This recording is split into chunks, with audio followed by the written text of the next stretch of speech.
A single lie can destroy a kingdom.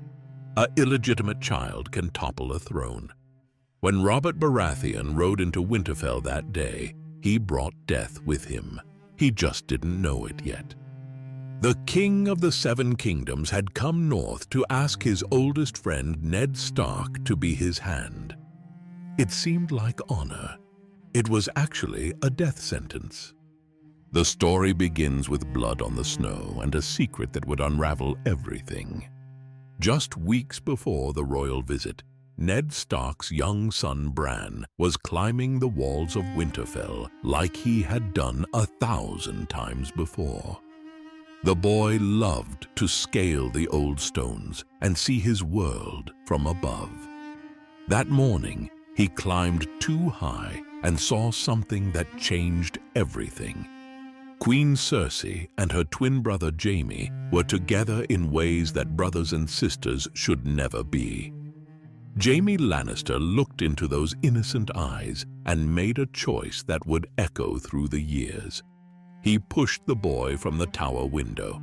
The fall should have killed Bran. Instead, it left him broken and unable to walk. But worse than his shattered legs was what came next. While the boy lay unconscious and fighting for his life, someone wanted to make sure he never woke up. An assassin crept into his room with a dagger made of Valyrian steel. The killer meant to finish what the fall had started. But Bran's direwolf attacked the man with fury that only a wild thing protecting its pack could show. Catelyn Stark fought the assassin with her bare hands until guards came running. She saved her son's life and found a clue that pointed towards something much larger and more dangerous than anyone realized. Those direwolves had been a sign from the very beginning. The Starks had found 6 pups in the snow beside their dead mother, one for each of Ned's children and even one for Jon Snow, his illegitimate son, who had never quite belonged anywhere. The wolves grew fast and bonded with their young masters in ways that seemed almost magical. They would prove more important than anyone could imagine as the darkness gathered in the years ahead. The previous Hand of the King, Jon Arryn, had died suddenly and suspiciously. Jon Arryn had discovered something that powerful people would kill to keep secret. Something about the royal children themselves that would shake the foundations of the kingdom if it ever came to light. Ned Stark was a simple man in the best way possible. He believed in duty and honor and keeping your word even when it cost you everything. When his king asked him to serve, Ned said yes, because that's what honorable men do. His wife Catelyn begged him not to go south. She had a mother's instinct about the dangers that waited in King's Landing. She knew that good men don't survive long in places where everyone is playing the Game of Thrones. King Robert brought his whole court north to Winterfell. His queen Cersei with her cold green eyes that missed nothing and forgave less. Prince Joffrey, a golden-haired boy with the face of an angel and the heart of something much darker. Princess Myrcella and Prince Tommen, still children who didn't understand the poison that ran through their family. And Tyrion Lannister, the dwarf brother who read books and made jokes and saw more than people gave him credit for. But the most dangerous person in that royal party wasn't wearing a crown or carrying a sword. Peter Baelish had grown up at Riverrun as Catelyn's father's ward. He had loved her with the desperate intensity that only young men know. She had chosen Ned instead because love and politics don't always align. Now Littlefinger served as Master of Coin in King's Landing. He smiled and schemed and remembered every slight. He had spent years building a web of debts and favors and secrets that stretched across the 7 kingdoms. He was patient and clever and absolutely ruthless when it came to getting what he wanted. The journey south changed everything for the Stark family. Arya was practicing her water dancing with her swordmaster Syrio Forel when Prince Joffrey found her friend the butcher's boy. The prince drew his sword on a child and would have hurt him badly if Arya hadn't intervened. Her direwolf Nymeria bit Joffrey when he tried to strike her with his blade. The prince screamed and cried like the coward he was. But when they brought him before the king, Joffrey lied about what happened. He said Arya and her friend had attacked him without cause. Queen Cersei demanded blood for blood. The law was clear even if the circumstances weren't. They couldn't find Nymeria because Arya had thrown rocks at her own wolf to drive her away into the wilderness. The girl knew what would happen to her direwolf if they caught her. So King Robert ordered Ned to kill Sansa's gentle direwolf lady instead. The wolf had done nothing wrong, but politics demanded a sacrifice. Sansa was learning that the royal court wasn't like the songs that filled her head with dreams of gallant knights and beautiful queens. Her betrothal to Prince Joffrey had seemed like a fairy tale come true. Now she watched her father kill her innocent wolf because the queen demanded it. The girl who dreamed of being queen started to understand the real price of power. It wasn't paid in gold or glory. It was paid in blood and innocence and the slow death of everything good in the world. In King's Landing, Ned discovered why Jon Arryn had really died. The previous hand had been asking dangerous questions about the royal children. He had visited the city's blacksmiths and asked about their work. He had spoken with servants who had served the royal family for years. Most importantly, he had been reading old books about bloodlines and inheritance, books that told the history of every great house in Westeros. The truth was written in golden hair and green eyes for anyone who knew how to look.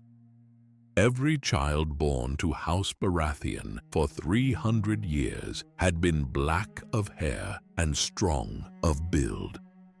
Robert's children should have looked like their father with his dark hair and powerful frame.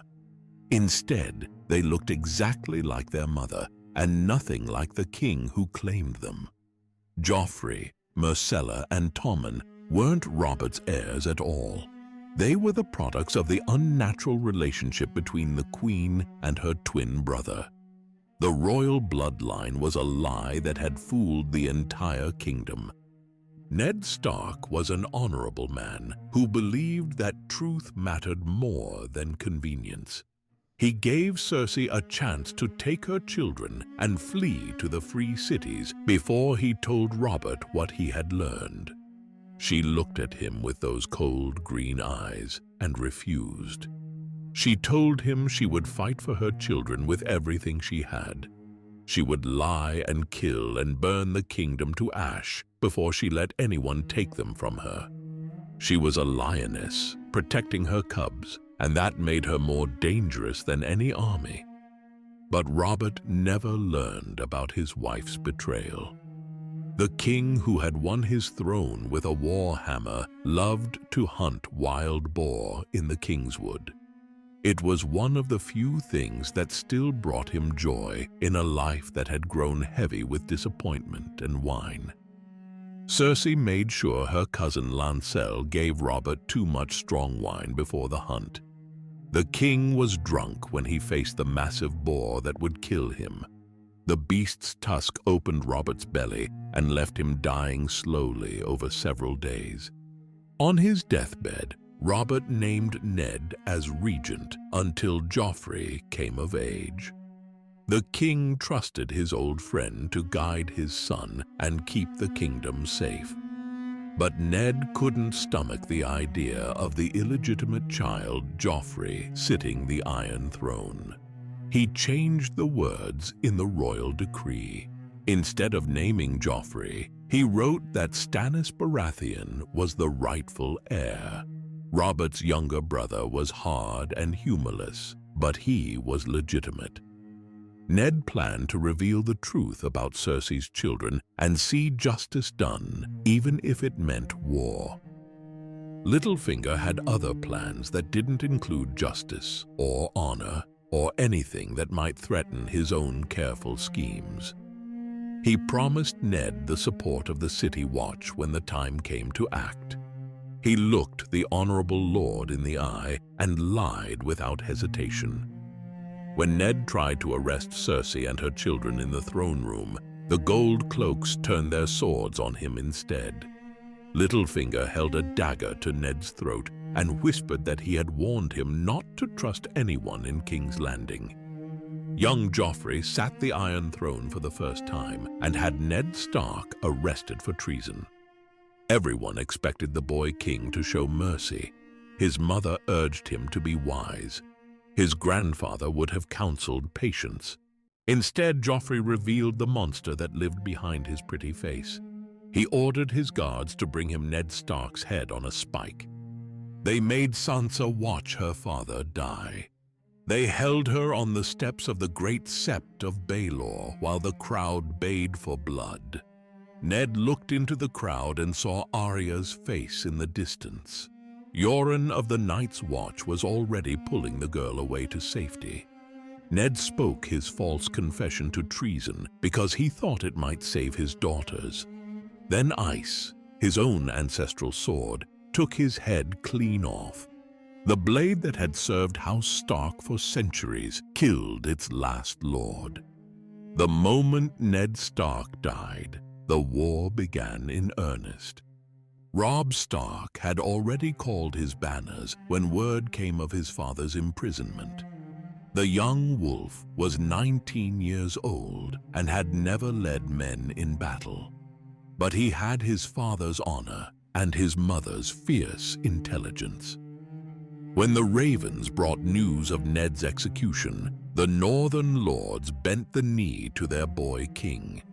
They declared independence from the Iron Throne. The North would not kneel to the illegitimate child who had murdered their liege lord. Robb proved he was truly his father's son when it came to warfare. His army moved faster than anyone expected and caught a Lannister force completely unprepared at the Whispering Wood. They took thousands of prisoners, including the Kingslayer himself. Jaime Lannister was the finest knight in the Seven Kingdoms and the heir to Casterly Rock. Now he sat in chains in a muddy northern prison camp. The boy who had never fought a real battle had captured the most famous warrior in Westeros. But Robb wasn't the only one who thought he deserved a crown. Robert Baratheon had two younger brothers who both had their own ideas about succession. Stannis was older and harder than Robert had ever been. He had ground his teeth through 17 years of his brother's reign, while Robert feasted and ignored the debts that were drowning the kingdom. When Robert died, Stannis declared himself the rightful king by every law of gods and men. Renly was younger and more charming than either of his brothers. He had the love of the people and the gold of House Tyrell behind his claim. He also declared himself king because he believed that might made right. The brothers who should have stood together against the Lannisters divided their strength instead. They would both pay the price for that mistake. In the Iron Islands, Balon Greyjoy saw opportunity in the chaos spreading across Westeros. The old Kraken had never forgotten how Robert Baratheon had crushed his first rebellion years ago. Now he crowned himself king of the Iron Islands once again. He planned to take the north while the wolves were busy fighting lions in the south. Far to the east across the narrow sea, another claimant was rising from fire and blood. Daenerys Targaryen had been nothing more than a bargaining chip when her brother Viserys sold her to the Dothraki. The Mad Prince dreamed of returning to Westeros with a horde of screaming horsemen at his back. He never understood that his sister was the true dragon in their family. Dany started her story as a frightened girl married to a man who didn't speak her language or care about her feelings. Khal Drogo took her roughly on their wedding night, like she was just another prize of war. But she learned to love her sun and stars, as the Dothraki called their leaders. She learned to command respect from warriors who had never bowed to anyone. She received 3 dragon eggs as wedding gifts from the people of Pentos, ancient things that had turned to stone in the centuries since the last dragons died. Viserys grew jealous and angry as he watched his sister gain power and influence among the Dothraki. He had expected them to crown him and march immediately to Westeros. Instead, they wandered the grasslands while his sister learned their ways and their language. When Viserys finally demanded his crown at sword point in the sacred city of Vaes Dothrak, Khal Drogo gave him exactly what he asked for. The great Khal melted gold in a cooking pot and poured it over the prince's head. Viserys died screaming that he was the blood of the dragon. But dragons aren't killed by fire. Robert Baratheon heard that Dany was pregnant with Drogo's child across the narrow sea. The old king still woke up some nights thinking about Rhaegar Targaryen and what the dragon prince had done to Lyanna Stark. He feared the Targaryen name more than any enemy army. Robert sent an assassin to poison the young queen in the eastern market of Vaes Dothrak. But Ser Jorah Mormont had been watching over Dany since her brother sold her. The exiled knight stopped the wine cellar before he could complete his mission. Khal Drogo swore vengeance on the men in iron suits who would murder his child before it was born. The great Khal gathered his warriors and prepared to cross the narrow sea for the first time in Dothraki history. But fate had other plans. A minor wound from a defeated enemy went bad in the heat and dust of the Dothraki Sea. Blood poisoning crept through Drogo's body like slow fire. The man who had never lost a fight was being killed by something too small to see. Dany begged a Magi named Mirri Maz Duur to save her husband with the blood magic of the old powers. The witch from Lazar agreed to help, but the price was higher than anyone knew. Only death can pay for life, and the magic demanded a terrible sacrifice. The ritual killed Dany's unborn son and left Drogo breathing but empty inside. The Khal who had been feared across 2 continents now sat staring at nothing while his body slowly died. Dany ended her husband's suffering with a pillow over his face on the night when his warriors expected him to ride with them into the land of shadows. She built a funeral pyre bigger than any in Dothraki memory. On the pyre she placed her 3 dragon eggs along with the treasures that Drogo had given her. She also placed Mirri Maz Duur there, bound and helpless. The Magi had told her that only death could pay for life. As the flames rose into the night sky like a second sun, Daenerys Targaryen walked into the fire that should have consumed her.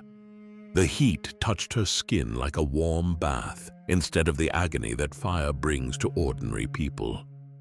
When the flames died and the ashes cooled in the morning light, the Dothraki found their Khaleesi sitting naked in the ruins of the pyre. 3 baby dragons clung to her arms and shoulders with eyes like jewels. One was black as night with red eyes like blood. One was cream and gold like summer sunshine. One was green and bronze like the sea in a storm.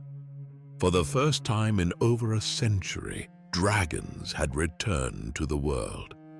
In the far north, beyond the wall, stranger things were stirring in the haunted forest. Jon Snow had taken the Black and joined the Night's Watch like illegitimate childs had been doing for thousands of years. But the boy found something unexpected among the thieves and broken men who guarded the realm. He found brothers who judged him by his actions instead of his birth. He saved Lord Commander Jorah Mormont from a walking corpse that tried to strangle him in the night. Dead men were moving again beyond the wall, and no one in the south wanted to hear about it. The old bear gave Jon his family's ancient sword as a reward for saving his life. Longclaw was Valyrian steel forged in the old empire before the doom of Valyria. There were maybe 200 such blades left in all the world.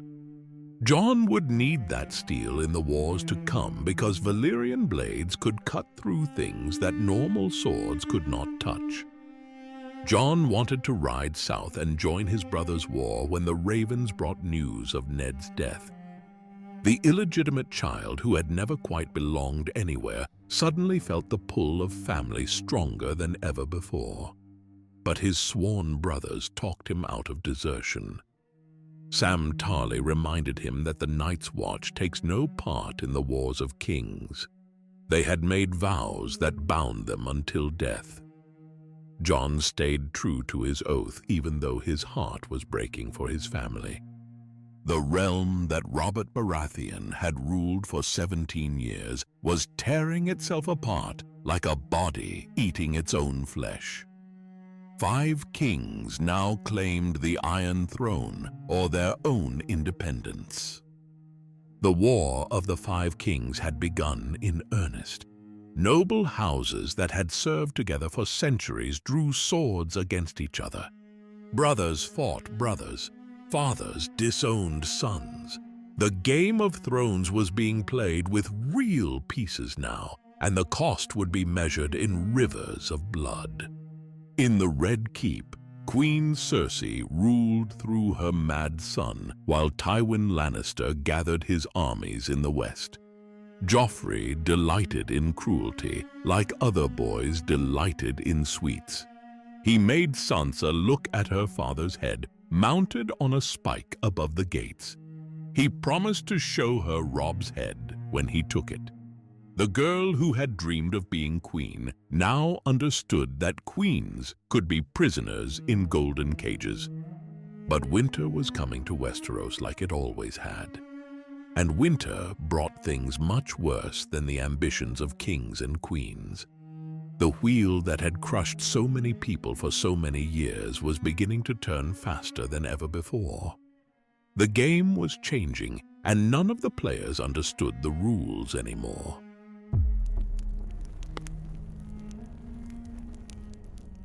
War makes kings of boys and corpses of heroes.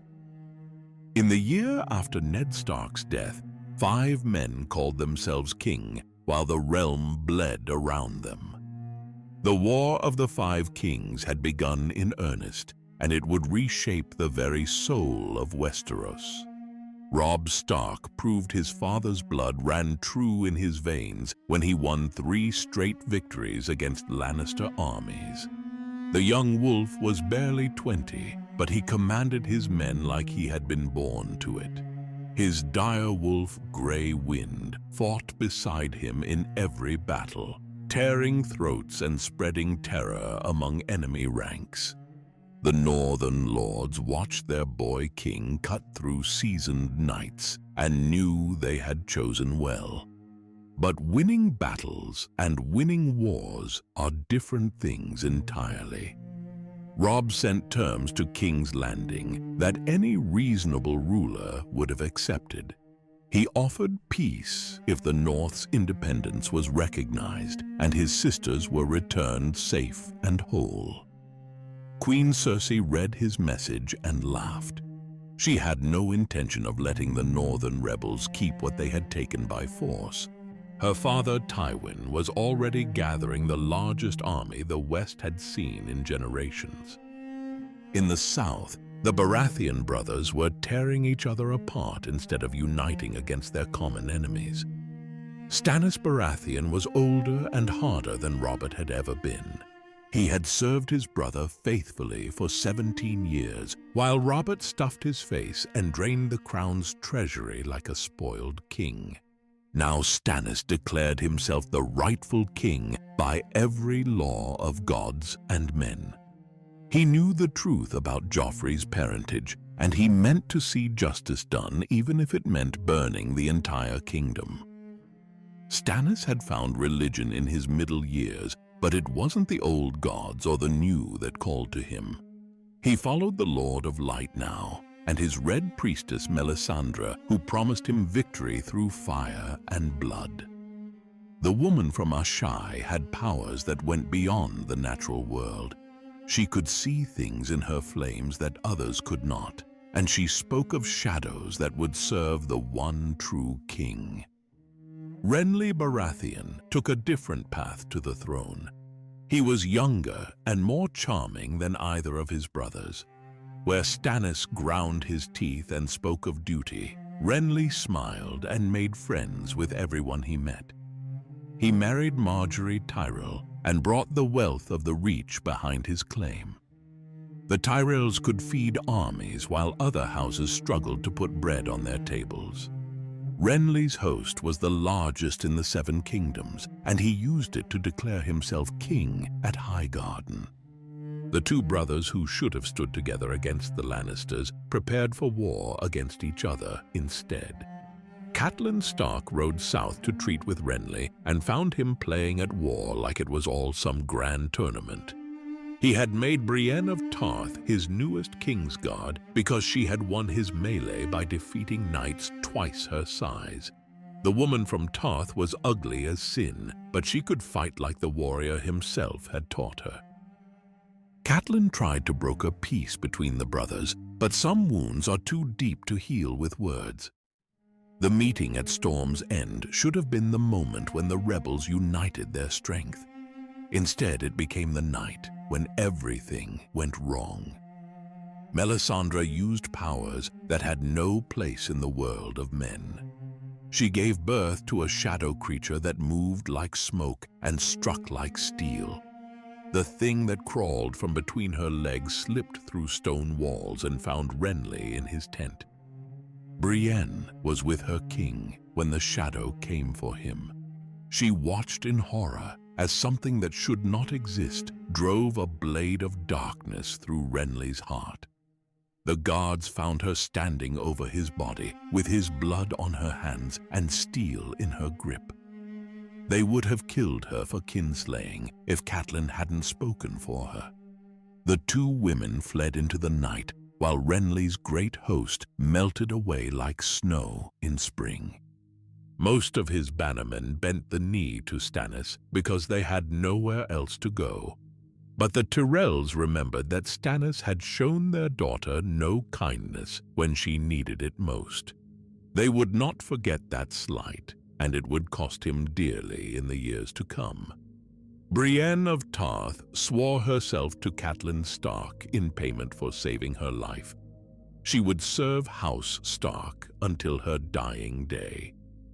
In the Iron Islands, another king was making his move while the mainland lords fought each other. Balon Greyjoy had never forgotten how Robert Baratheon crushed his first rebellion 10 years past. The old Kraken still remembered watching his sons die in the siege of Pike. Now he saw his chance for revenge while the kingdom was distracted by civil war. He crowned himself king of the Iron Islands and prepared to take the north while the wolves were busy fighting lions. Robb Stark made a mistake that would haunt him for the rest of his short life. He sent Theon Greyjoy home to treat with his father for ships and men. Theon had been Robb's closest friend since they were boys together at Winterfell. He was more brother than hostage after all those years. But blood calls to blood, and the Ironborn have different ways than the Northmen. Balon Greyjoy looked at his son and saw weakness where he wanted to see strength. Theon had grown soft in his years among the wolves. He dressed like a Northman and spoke like a Northman, and forgot that he was born to reave and raid. When Theon brought Robb's offer of alliance, his father spat on it. The Iron Islands would take what they wanted rather than beg for scraps from green boys who played at being kings. Theon faced a choice that would define the rest of his life. He could stay loyal to the family that had raised him or prove himself to the father who had sent him away as a child. He chose blood over loyalty, and it doomed them all. Balon gave him a handful of ships and told him to prove he was Ironborn by taking something that mattered. Winterfell was the heart of the north, but it was only lightly defended while most of its men marched south with their young lord. Theon took the ancient seat of House Stark with 20 men and a bag of tricks. The castle that had stood for 8,000 years fell in a single night to someone who knew all its secrets. Bran and Rickon Stark woke up to find their home conquered by someone they had trusted. Theon proclaimed himself Prince of Winterfell and tried to make the Northmen accept him as their new lord. But the people who had known him as a boy couldn't see him as anything more than a turncloak. When Sir Rodrik Cassel challenged his authority, Theon knew he had to choose between being feared and being laughed at. He took the old knight's head with a borrowed sword and felt something die inside himself with every stroke.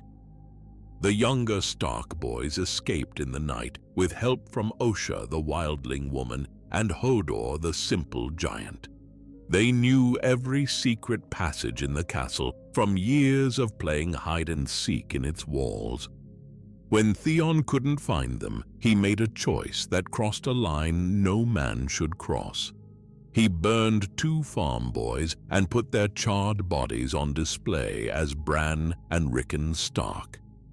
The lie might have worked if anyone had believed it, but the Northmen knew their lord's children, and they knew Theon Greyjoy's heart. The pretense of rule became a siege as Sir Roderick's men surrounded Winterfell. Theon's own Ironborn started looking at him like he was already dead. When the end came, his own men knocked him unconscious and surrendered rather than die for a lost cause. The fall of Winterfell sent shockwaves through the north that reached all the way to Robb's camp in the Riverlands. The young wolf had to send men home to deal with the Ironborn threat just when he needed every sword in the south. But the real damage was deeper than military strategy. Theon's betrayal cut Robb in ways that showed on his face every day afterward. The boy who had been his brother had become his enemy, and it changed something fundamental about how the young king saw the world. Catelyn Stark made her own choice in those dark days that would echo through the war. She feared for her daughters who were hostages in King's Landing. Sansa was at the mercy of Joffrey's cruelty, while Arya was missing and presumed dead. When Catelyn looked at Jaime Lannister sitting in chains, she saw the only bargaining chip that might bring her girls home. She freed the Kingslayer in the middle of the night without telling her son or his bannermen. Brienne of Tarth agreed to escort him to King's Landing in exchange for his word that he would see the Stark girls returned safely. It was the desperate act of a mother who had already lost too much. But it enraged the northern lords who wanted Jaime's head for his crimes. Lord Rickard Karstark had lost 2 sons to Jaime's sword, and he saw Catelyn's mercy as betrayal. The rift between Robb and his mother's family would only grow wider in the months ahead. Some wounds never heal, and some choices can't be undone. In King's Landing, the Game of Thrones was being played with deadly skill by masters of the craft. Tyrion Lannister arrived to serve as acting hand while his father gathered armies in the west. The dwarf was clever enough to see that his nephew was a monster and smart enough to try limiting the damage Joffrey could do. Tyrion moved against corruption wherever he found it. He sent Janos Slint to the wall for his part in Ned Stark's death. He exposed Grand Maester Pycelle as his sister's creature and had him thrown in the black cells. He even sent Princess Myrcella to Dorne to forge an alliance with the enemies that Cersei had made through her pride and stupidity. Every move Tyrion made to strengthen the realm earned him his sister's hatred. Cersei saw conspiracy in every shadow and enemies behind every door. She couldn't understand that her brother was trying to save them all from the consequences of their family's crimes. The Lion's Den was no place for mercy or wisdom when survival depended on being more ruthless than your enemies. King Joffrey's cruelty grew worse with every passing day. The boy who had ordered Ned Stark's death delighted in finding new ways to hurt people who couldn't fight back. When hungry crowds rioted in the streets, Joffrey nearly got Sansa killed by an angry mob. The Hound saved her life, but the incident showed how close the kingdom was to complete collapse. Sandor Clegane was perhaps the only person in the Red Keep who understood what real monsters looked like. His own brother had burned half his face when they were children. He served the royal family, but he had no illusions about their nature. When he looked at Joffrey, he saw something that would make even the mountain look merciful by comparison. Sansa Stark learned bitter lessons about survival in those days. The girl who had dreamed of being queen discovered that queens could be prisoners in golden cages. She had to smile while Joffrey tormented her and act grateful for cruelties that would have broken stronger people. Every day was a test of how much humiliation she could endure without losing herself entirely. Littlefinger saw opportunity in the chaos that surrounded Renly's death. He convinced the Tyrells to switch their allegiance to the Lannisters rather than support Stannis Baratheon. Marjorie Tyrell would marry Joffrey instead of mourning her dead husband. The alliance brought desperately needed food and men to King's Landing just when Stannis was preparing his assault. Tyrion discovered something that would change the balance of power in the coming battle. Deep beneath the city lay caches of wildfire that the Mad King had hidden decades earlier. The green substance burned hotter than normal fire and couldn't be extinguished with water. Aerys had planned to burn King's Landing rather than let Robert Baratheon take it. Now his forgotten weapon would defend the city that he had tried to destroy. Stannis Baratheon had built the largest fleet that Blackwater Bay had ever seen. His ships stretched from horizon to horizon as they sailed toward King's Landing under cover of darkness. The rightful king had come to claim his throne with fire and steel. His knights were prepared to take the city street by street if necessary. The Battle of Blackwater would decide the fate of the Seven Kingdoms in a single night. Tyrion had prepared his trap carefully. He loaded an old ship with wildfire and set it drifting towards Stannis' fleet like a gift from the gods.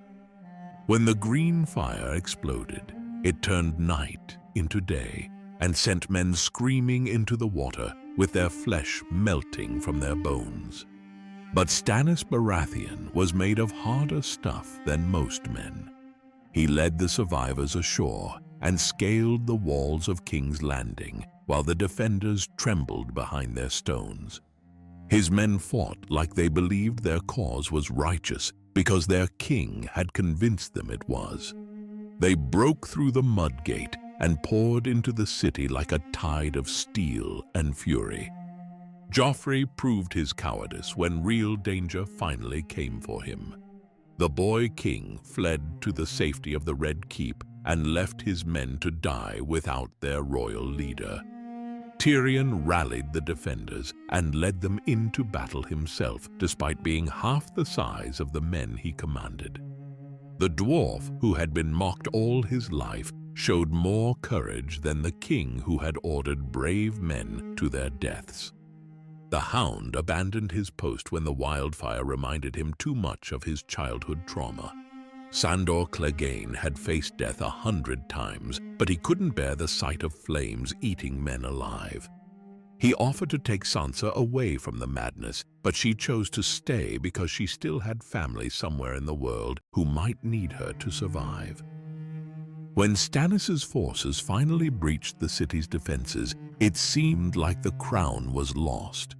The rightful king was at the gates, and nothing could stop him from claiming what was his by right. But fate had other plans for the Iron Throne. Tywin Lannister and Loras Tyrell arrived with the combined armies of the West and South just when hope seemed lost. The relief force smashed into Stannis' tired troops like a hammer on an anvil. Men who had fought all night suddenly found themselves surrounded by fresh enemies with no way to retreat. The king, who had been hours away from victory, was forced to flee with whatever men he could save from the slaughter. Tyrion woke up from his injuries to find that his moment of glory had been forgotten. His father was hailed as the savior of the city, while the dwarf's heroism was dismissed as a footnote. Tywin Lannister became Hand of the King and set about rewarding the allies who had made victory possible. The Game of Thrones continued even as the bodies were still being counted. Far from the battles and politics of Westeros, other stories were unfolding that would reshape the world in ways no one could predict. Arya Stark was learning that survival meant becoming someone different than the girl who had chased cats through the Red Keep. She disguised herself as a boy and traveled north with Yoren's recruits for the Night's Watch. The road was full of dangers that fairy tales never mentioned. Lannister soldiers caught their group and took them to Harrenhal to serve as slaves and playthings for men who had forgotten what mercy meant. Arya found herself serving as cupbearer to Tywin Lannister himself, the man who had ordered the deaths of so many people she loved. The girl who had once been afraid of water dancing lessons now carried death in her pocket. Jaqen H'ghar was a faceless man from Braavos who owed Arya 3 lives for saving him from burning. She used her wishes carefully, eliminating enemies who stood between her and escape. When Tywin left to save King's Landing, Arya seized her chance to flee into the war-torn Riverlands. Jaqen gave her a coin and words that would open doors in distant Braavos. Vala Morghulis meant all men must die in the old tongue of Valyria. It was a philosophy that Arya was starting to understand better with every passing day. The world was full of people who deserved to die, and she was learning how to give them what they earned. Beyond the Wall, Jon Snow was discovering truths that would haunt him for the rest of his life.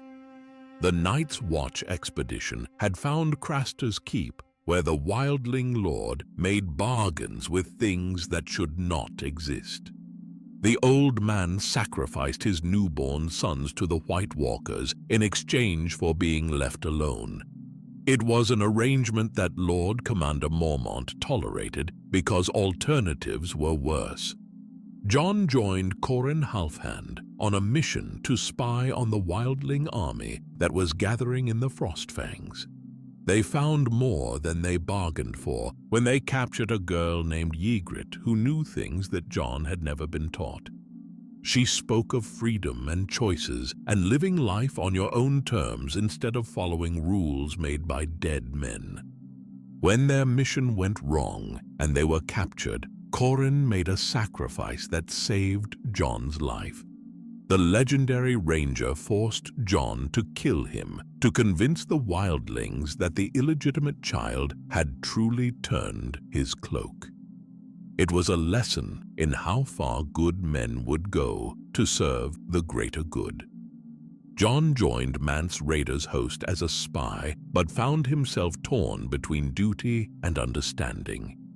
Back at the Fist of the First Men, Sam Tarly found something that would prove more important than anyone realized. Ancient dragonglass weapons buried in the snow by Night's Watch brothers who had faced the darkness before. The obsidian blades were sharp enough to cut through things that steel could not touch. They would need every advantage they could find in the war that was coming. The season ended with horror that put all mortal conflicts in perspective. The army of the dead marched past Sam's hiding place like a vision from the end of the world.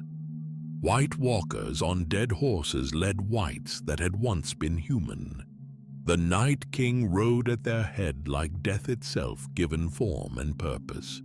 The real war was beginning, and none of the living were ready for it. Across the narrow sea, Daenerys Targaryen was learning what it meant to be a queen without a kingdom. Her small khalasar wandered through the red waste while her dragons grew larger and stronger. Many of her followers died in the desert heat, but she kept moving because stopping meant death for everyone who depended on her. The merchant city of Karth welcomed the Mother of Dragons with false smiles and hidden daggers. Xaro Xhoan Daxos offered her riches beyond counting if she would marry him and stay in his golden cage. The warlock Pyat Pri wanted her dragons for his own dark purposes. Dany refused them all because she knew her destiny lay across the narrow sea in the land of her fathers. When her dragons were stolen, Dany showed that she was truly the blood of the dragon. She walked into the house of the Undying where sorcery ruled and mortal laws meant nothing. The visions she saw there would haunt her dreams for years to come. A ruined throne room covered in snow and ash. Her dead husband and the son she would never hold. Prophecies that spoke of betrayals and choices that would define her reign. Drogon answered her call when she needed him most. The Black Dragon breathed fire on the warlocks who thought they could cage the Mother of Dragons. When Dany emerged from the House of the Undying, she was changed. The frightened girl who had been sold to the Dothraki was gone. In her place stood a queen who would take what was hers with fire and blood. She dealt with Xaro's treachery by locking him in his own empty vault to die slowly in the darkness. The gold he had flaunted was nothing but lies and mirrors. But his ships were real enough, and Dany needed them to begin her conquest of Slaver's Bay. The dragons were growing stronger every day, and she would need armies to match their power. The Game of Thrones was spreading beyond Westeros like ripples on a pond. Every choice made in King's Landing sent consequences across the world. Every death in the War of Kings changed the balance of power in ways that no one could predict. The wheel was turning faster now and crushing more people beneath its weight. But dragons had returned to the world, and that changed everything. Fire and blood were coming for all the players in the game. The only question was who would be left standing when the flames finally died down.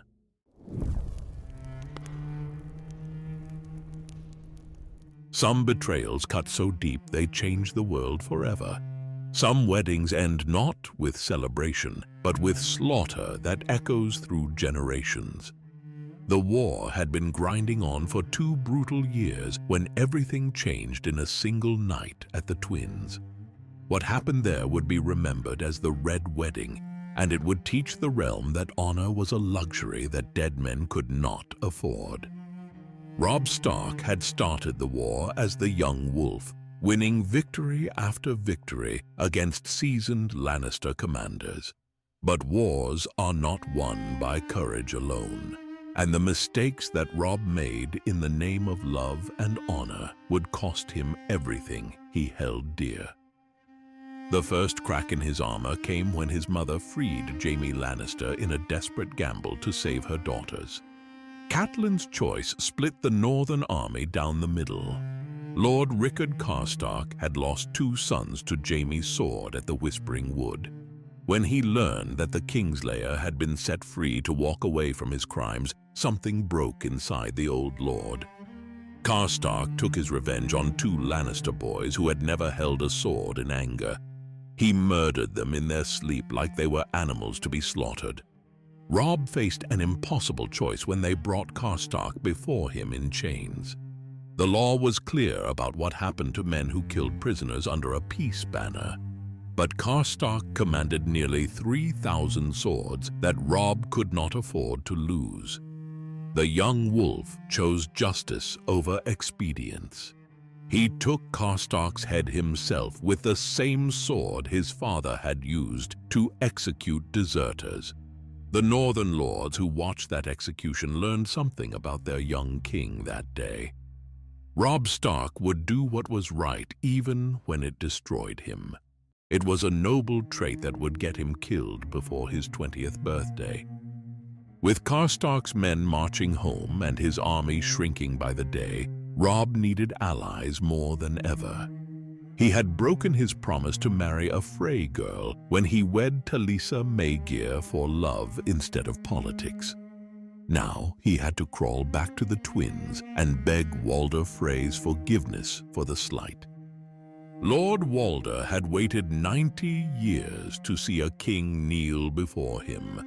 The late Lord Frey had been mocked and dismissed by greater houses his entire life. Now the king in the north needed something that only he could provide. The old man savored every moment of Robb's humiliation before he agreed to new terms. Edmure Tully would marry one of Frey's daughters to seal the new alliance. Robb would apologize publicly for breaking his word, and the Freys would forgive and forget, because that was what honorable men did when someone made amends for their mistakes. It seemed like a reasonable price to pay for passage across the Green Fork and access to the Frey armies. What none of them understood was that Walder Frey had already made a different bargain with a more powerful ally. Tywin Lannister had offered the late lord something worth more than apologies and marriage contracts. He had offered him revenge. The wedding of Edmure Tully and Rosalind Frey began like any other celebration of noble houses joining their fortunes together. The bride was beautiful enough to make Edmure forget his reluctance about marrying a girl he had never met. The feast was grand enough to make everyone forget they were in the middle of a war. Musicians played while servants brought course after course of rich food and strong wine. Catelyn noticed the musicians first. They were playing a song called The Rains of Castamere, which told the story of how Tywin Lannister had destroyed a house that dared to rebel against him. It was not the sort of music you played at a wedding unless you were trying to send a message. But by the time she understood what that message meant, it was already too late. The massacre began when the musicians dropped their instruments and drew crossbows instead. Robb took 3 bolts in the chest before he even understood what was happening. His pregnant wife Talisa screamed as Frey soldiers stabbed her belly again and again. The northern lords who had followed their king to the twins died with meat still in their mouths and wine still on their lips. Roose Bolton stepped out of the shadows and drove his dagger into Robb's heart while the boy king tried to crawl toward his dying wife. The man who had served House Stark for decades whispered that the Lannisters sent their regards. It was the final betrayal in a night full of treachery. Catelyn Stark watched her son die while Frey soldiers held her down. She had already lost too much in this war, and now she was losing everything that mattered. In desperation, she grabbed Walder Frey's young wife and held a knife to her throat. She begged for her son's life and promised to free the girl if they let Robb live. Walder Frey looked at his terrified wife and shrugged. He had plenty of wives, and only one chance to destroy the Starks forever. When Blackwalder drew his blade across Catelyn's throat, the last thing she saw was her son's body being desecrated by men who had eaten her bread and accepted her hospitality. They sewed Grey Wind's head onto Robb's shoulders as a final insult to the king in the north. The dire wolf that had fought beside him in every battle was displayed like a trophy to show the world what happened to wolves who forgot their place. The young wolf was dead, and his rebellion died with him. The Red Wedding sent shockwaves across the Seven Kingdoms that would be felt for generations. Tywin Lannister had accomplished with treachery what his armies could never achieve through honest battle.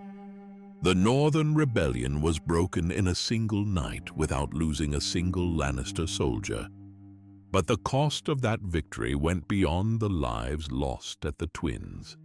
Walder Frey had violated guest right, one of the most sacred laws in all of Westeros. No man was supposed to harm another under his roof after sharing bread and salt. The old gods and the new cursed those who broke such ancient trusts. Some prices are too high to pay even for victory. In the aftermath of the slaughter, Tywin rewarded his conspirators with lands and titles stolen from their victims. Roose Bolton became Warden of the North and prepared to take Winterfell for his own house. The Boltons had waited centuries for their chance to rule instead of serve. Now the flayed man flew over castles that had belonged to the Starks since the dawn of the kingdom. Rose's illegitimate son Ramsay had been busy during the war with his own project of breaking men for sport. Theon Greyjoy learned what it meant to fall into the hands of someone who viewed cruelty as an art form. Ramsay flayed pieces of Theon's skin and carved away parts of his body until the Ironborn prince forgot his own name. The boy who had grown up as Robb's brother became a creature called Reek, who answered to a monster's every whim. Ramsay sent pieces of Theon to his father Balon as proof that the Greyjoy invasion of the North was finished. The Kraken withdrew his forces rather than face whatever fate had befallen his son. In King's Landing, the Lannisters celebrated their triumph while planning new cruelties for their enemies. Tywin Lannister had proven that he was the most dangerous man in Westeros. He could end wars without fighting battles and destroy kingdoms without drawing a sword. Fear was a weapon that cut deeper than Valyrian steel. The old lion immediately set about consolidating his victory through strategic marriages that would bind his enemies to his cause. Tyrion would marry Sansa Stark to give the Lannisters a claim to Winterfell. Cersei would wed Loras Tyrell to cement the alliance with the Reach. Love had no place in such arrangements because politics mattered more than personal feelings. Sansa learned about her family's destruction while sitting in the Red Keep as a prisoner disguised as a guest. The girl who had dreamed of marrying princes discovered that marriage could be another form of chains. Tyrion did his best to be kind to his unwilling bride, but kindness could not heal wounds that deep. Joffrey took special pleasure in tormenting his new aunt during the wedding feast. The boy king who had ordered her father's death now owned her completely through the bonds of marriage. He promised to show her Robb's head when it arrived as a wedding gift from the Freys. Some cruelties are too vicious even for hardened killers to stomach. While the capital celebrated, other forces were moving in the shadows that would reshape the game entirely. Prince Oberyn Martell had come to King's Landing for Joffrey's upcoming wedding, but revenge was the real reason for his visit. The Red Viper had waited years for his chance to kill the men who had murdered his sister Elia during Robert's rebellion. Jaime Lannister finally returned to the city he had defended at the cost of his sword hand. The Kingslayer found that heroism was quickly forgotten when it became inconvenient. His father barely acknowledged the sacrifice he had made.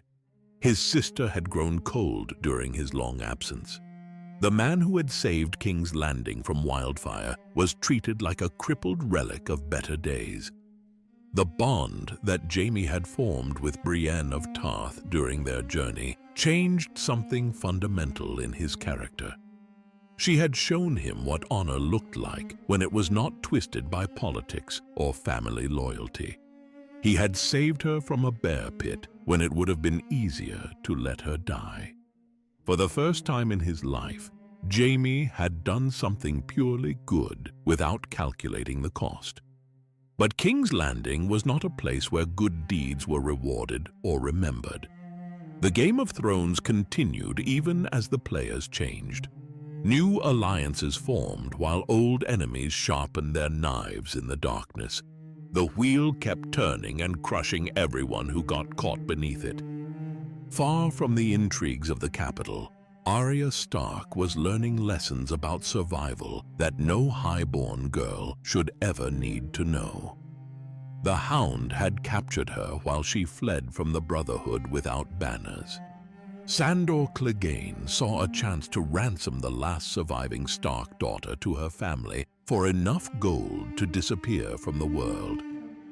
They rode toward the twins, expecting to find Robb's army camped outside while he negotiated passage across the river. Instead, they arrived in time to see the aftermath of the Red Wedding. Arya watched Frey soldiers parade her brother's body with his dire wolf's head sewn on as a mockery of everything she had ever believed about justice. The Hound held her back when she tried to run toward the castle. He had seen enough death to know when a situation was hopeless. They fled into the countryside while the twins burned behind them. But the horror of what she had witnessed changed something in Arya's heart that could never be repaired. When they encountered Frey soldiers boasting about killing Grey Wind, Arya showed that she had learned the most important lesson of all. She walked up to them with needle in her hand and took her first human life without hesitation or regret. The girl who had once been afraid of her water dancing lessons was becoming something much more dangerous.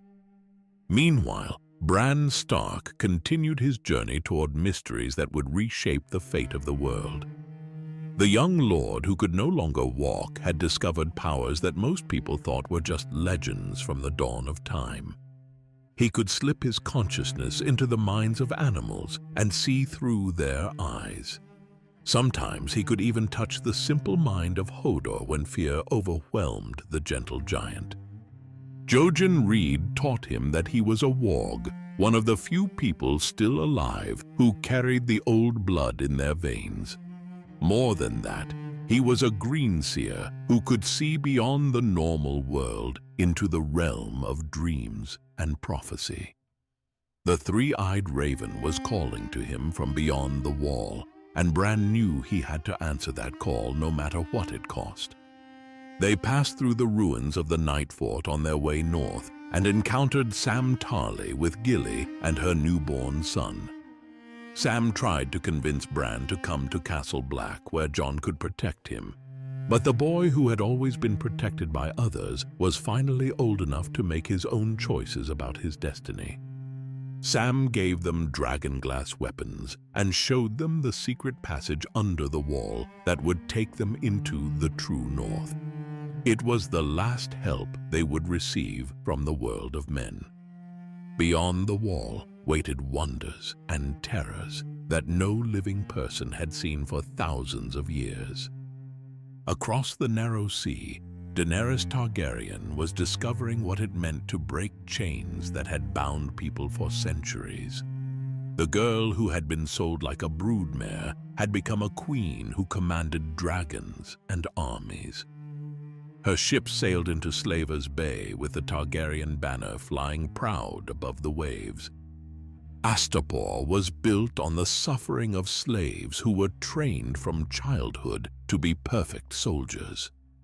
The Unsullied knew no fear because they had been taught that pain was just another sensation to ignore. Their masters thought they had created the perfect weapon that could never be turned against them.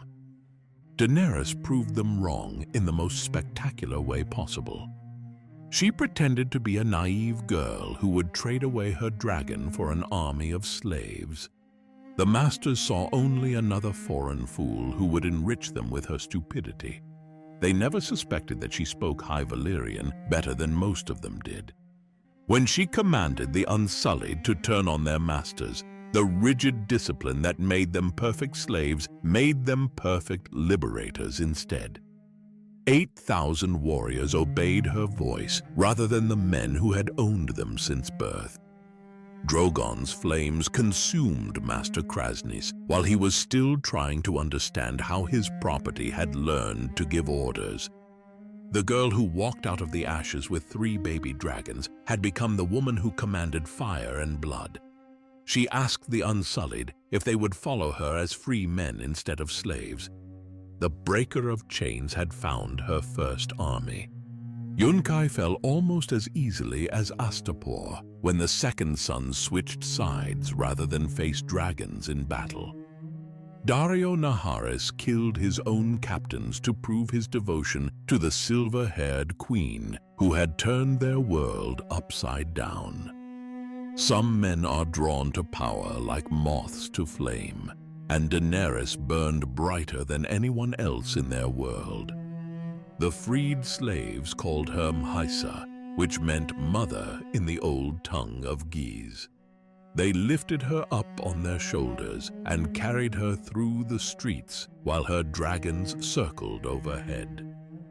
For the first time since Aegon the Conqueror, dragons and their riders were changing the fate of nations through fire and blood. But ruling free people was harder than conquering slavers, and Daenerys would learn that lesson in the years ahead. Every chain she broke created new problems that armies could not solve. Every master she killed left behind families who would remember their defeat. The wheel she wanted to break had been turning for thousands of years, and stopping it would require more than good intentions and dragonfire. In the frozen lands beyond the Wall, the Night's Watch was learning that some enemies were worse than wildlings or deserters. The Great Ranging had ended in disaster when the dead rose from their graves to march on the living. The survivors who made it back to Craster's Keep were broken men who had seen the end of the world in the eyes of White Walkers. Lord Commander Mormont tried to hold his men together through the long night, but hunger and fear broke their discipline. When the mutiny finally came, it was swift and brutal. The old bear died with a knife in his back, while Craster bled out on the floor of his own hall. The Night's Watch tore itself apart, while their real enemies gathered strength in the darkness. Sam Tarly saved Gilly and her baby from the chaos and led them south toward the Wall. On the way, they encountered something that should not have existed outside of old stories. A White Walker came for the child because it was male and young and perfect for whatever purposes the dead served. Sam had never been brave, but love makes heroes out of cowards when the need is great enough. He drove a dragon-glass dagger into the walker's chest and watched it shatter like ice in sunlight. The fat boy who had been mocked for his cowardice had discovered a weapon that could kill the enemies of all living things. Jon Snow returned to Castle Black wounded and heartbroken after his time among the wildlings. He had killed Qhorin Halfhand to maintain his cover, and that death would haunt him for the rest of his life. Ygritte had put 3 arrows in him when he chose duty over love, and those wounds cut deeper than the steel that made them. The illegitimate child, who had always felt like an outsider, now found himself caught between two worlds that both had claims on his loyalty. The Night's Watch had raised him, but the wildlings had shown him a different way to live. The war that was coming would force him to choose between the law and justice, between his vows and his conscience. Season 3 ended with the realm transformed by blood and betrayal. The Starks were scattered or dead. The Lannisters ruled from King's Landing, while their enemies plotted revenge. Beyond the wall, ancient powers stirred that would make human conflicts seem small by comparison. The Game of Thrones had claimed another generation of players, but new pieces were moving onto the board. Dragons were growing stronger in the east while the dead gathered their forces in the north. The wheel that had crushed so many families was turning faster than ever, and no one could predict where it would stop. But one thing was certain in a world where certainty was rare. The Red Wedding had taught everyone that honor was a luxury that could get you killed. The players who survived would be the ones who learned that lesson best. In the Game of Thrones, you win or you die, and dying had never been easier than it was in the world that Tywin Lannister had created through treachery and fear.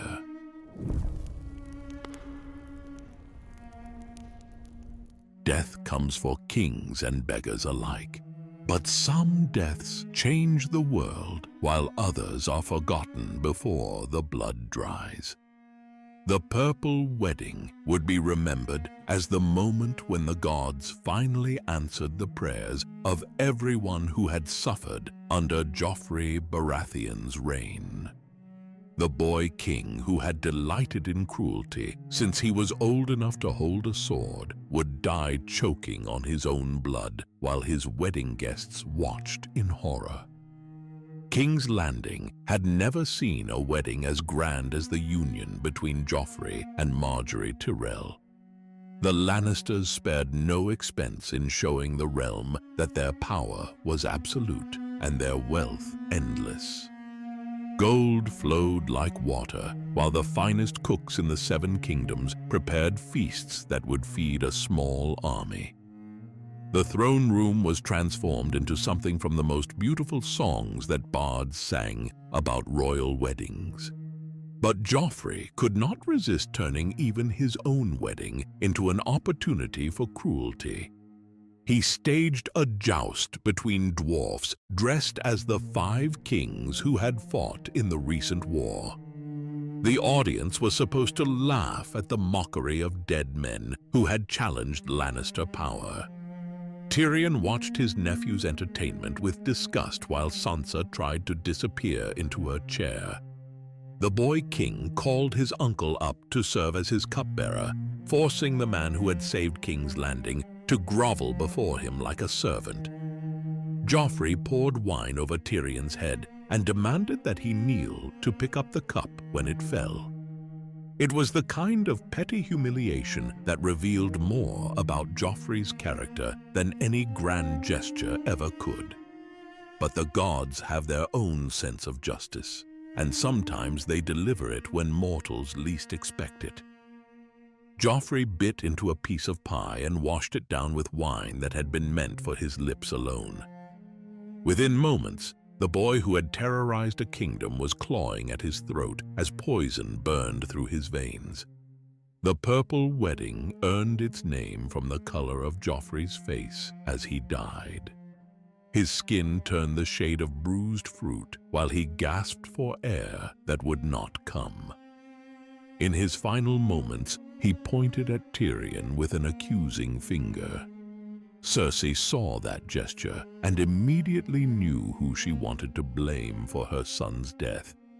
The chaos that followed Joffrey's collapse gave some people the chance they had been waiting for.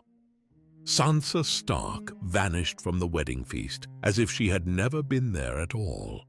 Peter Baelish had planned her escape down to the smallest detail. While everyone else stared at the dying king, Littlefinger spirited away the last key to the north. Tyrion found himself arrested for regicide before Joffrey's body had even grown cold. Cersei's grief and rage demanded a target, and her dwarf brother had always been convenient for blame. The man who had defended King's Landing was thrown into the black cells to await a trial that everyone knew would be a mockery of justice. What Cersei never suspected was that the real killers were sitting at the high table watching her son die with satisfaction instead of sorrow. Olenna Tyrell had not traveled all the way from Highgarden to watch her granddaughter marry a monster. The Queen of Thorns had ways of dealing with problems that were more subtle than armies or assassins. Littlefinger had provided the poison and the plan, while Olenna provided the opportunity. During the wedding ceremony, she had plucked a crystal from Sansa's necklace and dropped it into Joffrey's wine cup. The girl had worn the murder weapon without knowing it, just as she had been used as a pawn without understanding the game. The trial that followed was theater performed for an audience that already knew how it would end. Tywin Lannister presided over the proceedings with the cold efficiency that had made him the most feared man in Westeros. Witness after witness testified against Tyrion while he sat in chains, listening to lies mixed with truths that sounded even more damning. The worst betrayal came from Shae, the woman Tyrion had loved more than his own life. She stood before the court and called him a monster who had threatened to poison his nephew if he was not given more power. Every word she spoke was a dagger in Tyrion's heart. The woman he had tried to save from his family's cruelty had become their weapon against him. When Tyrion realized that no amount of truth would save him from his father's verdict, he made a choice that shocked everyone in the throne room. He demanded trial by combat, which was his right under the old laws that even Tywin could not ignore. The dwarf who had never held a sword in anger would stake his life on single combat between champions. Prince Oberyn Martell stepped forward to fight for Tyrion, but his real enemy was not the crown's champion. The Red Viper had come to King's Landing with revenge burning in his heart like wildfire. His sister Elia had been murdered during Robert's rebellion by Gregor Clegane, and Oberyn had waited 17 years for his chance to make the Mountain pay for that crime. The trial by combat was more than a fight between two warriors. It was a reckoning between the past and present, between justice and power, between a man who fought for love and a beast who killed because he enjoyed it. Oberyn danced around his massive opponent with a spear tipped with poison from the distant lands of Dorne. For a moment, it seemed like justice might actually triumph over brute force. The Red Viper wounded the Mountain again and again while demanding that he confess to murdering Elia and her children. But Oberyn's need for acknowledgement became his downfall. He got too close to his dying enemy and gave Gregor one last chance to kill. The Mountain's hands crushed Oberyn's skull like a melon, while the prince screamed for the justice that would never come. Tyrion watched his champion die and knew that his own death was only a matter of time. The trial by combat had failed, and there would be no more appeals to laws or gods. But Tyrion had allies that his father had never suspected. Jaime Lannister had grown tired of watching his family destroy itself through pride and cruelty. With Varys's help, he freed his brother from the dungeons beneath the Red Keep and gave him a chance to escape across the narrow sea. Tyrion could have fled King's Landing that night and lived out his days in exile. Instead, he chose to confront the ghosts that had haunted him since childhood. He found Shae in his father's bed, and the sight of her there broke something inside him that could never be repaired. The woman he had loved had betrayed him for gold and comfort, and she died by his hands without ever explaining why. Tywin Lannister was sitting on a privy when his son found him in the Tower of the Hand. The most powerful man in Westeros died in the most undignified way possible, shot through the heart with a crossbow while attending to his bodily needs. His last words were a denial that Tyrion was truly his son, which was probably the kindest thing he had ever said to the dwarf. The deaths of both Joffrey and Tywin in a single season left House Lannister reeling like a ship in a storm. The boy king who had terrorized the realm was gone, but so was the cunning patriarch who had held their enemies at bay through fear and ruthless calculation. Cersei found herself ruling through young Tommen while trying to fill the void that her father's death had created. Tommen Baratheon was everything his brother had not been. Where Joffrey had been cruel, Tommen was kind.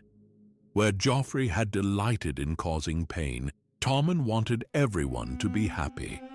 But kindness was not always a virtue for kings, and Margaery Tyrell knew exactly how to use his gentle nature for her own purposes.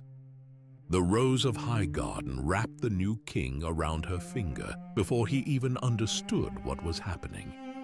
She became his queen and his closest advisor, while Cersei watched her influence over her son slip away like sand through her fingers. The Game of Thrones continued even as the players changed their faces. Jaime Lannister felt the weight of his failures more heavily than ever before. His father despised him for losing his sword hand. His sister had grown cold during his absence. His brother was now a kinslayer and fugitive. The man who had once been the finest knight in the Seven Kingdoms was learning what it meant to live with consequences. He found purpose in keeping the promise he had made to a dead woman. Catelyn Stark had extracted an oath from him to protect her daughters, and Jaime meant to honor that debt, even if it cost him everything. He gave Brienne of Tarth a sword forged from Ned Stark's own blade and sent her to find Sansa Stark wherever she might be hiding. Oathkeeper was the name he gave to the Valyrian steel sword that would protect the girl who had once been his enemy's daughter. It was a weapon made from ice, the great sword that had taken Ned's head, now turned to a nobler purpose. Sometimes redemption comes from the strangest places. In the Vale of Arryn, Sansa Stark was learning lessons about survival that would serve her better than all the songs about knights and princesses she had memorized as a child. Littlefinger had brought her to her Aunt Lysa, but the reunion was not the warm homecoming that Sansa had hoped for.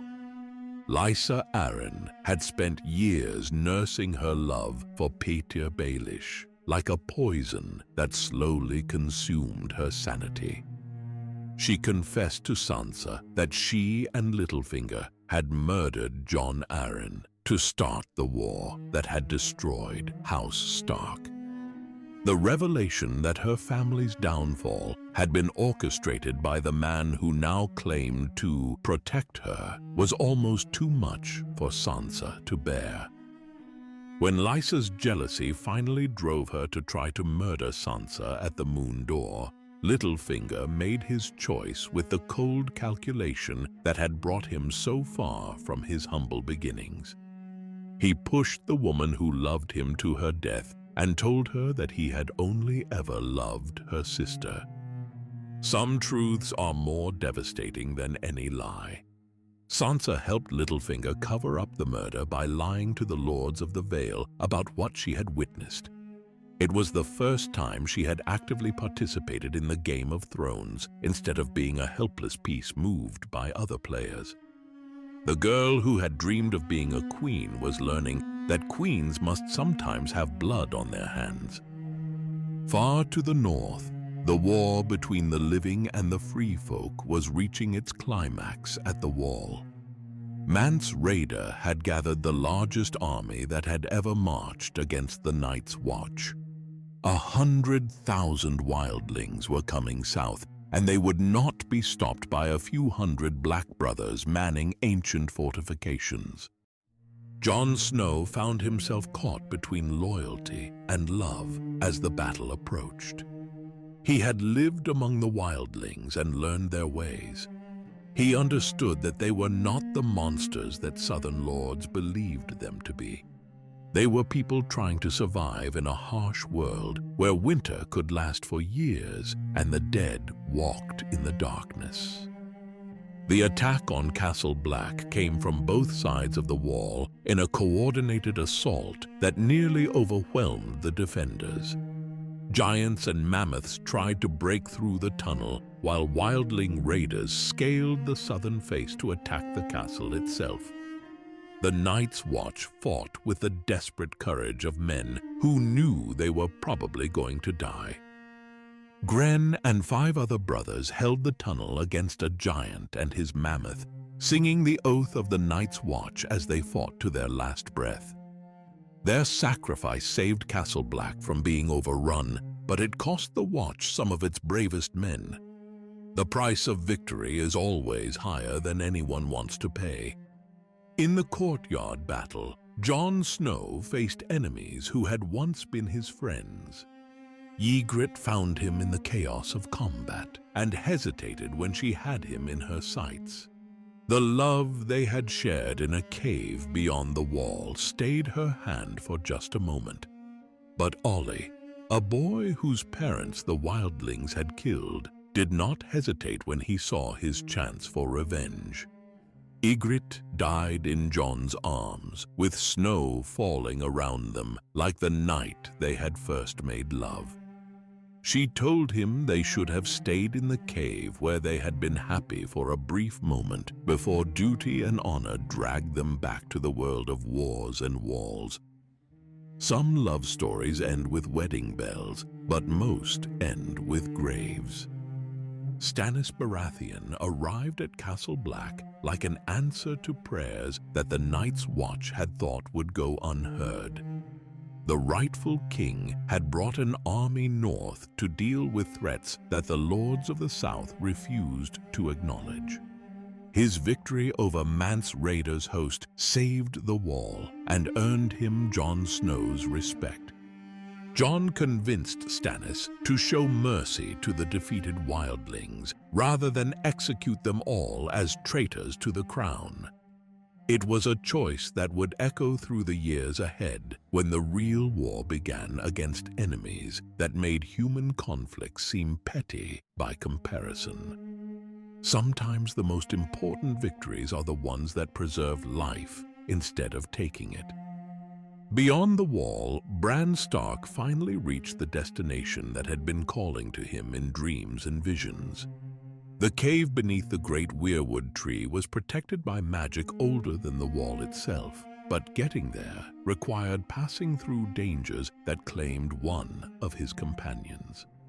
Jojen Reed died fighting the army of whites that tried to stop them from reaching safety. The boy who had taught Bran about his powers gave his life to see the mission completed.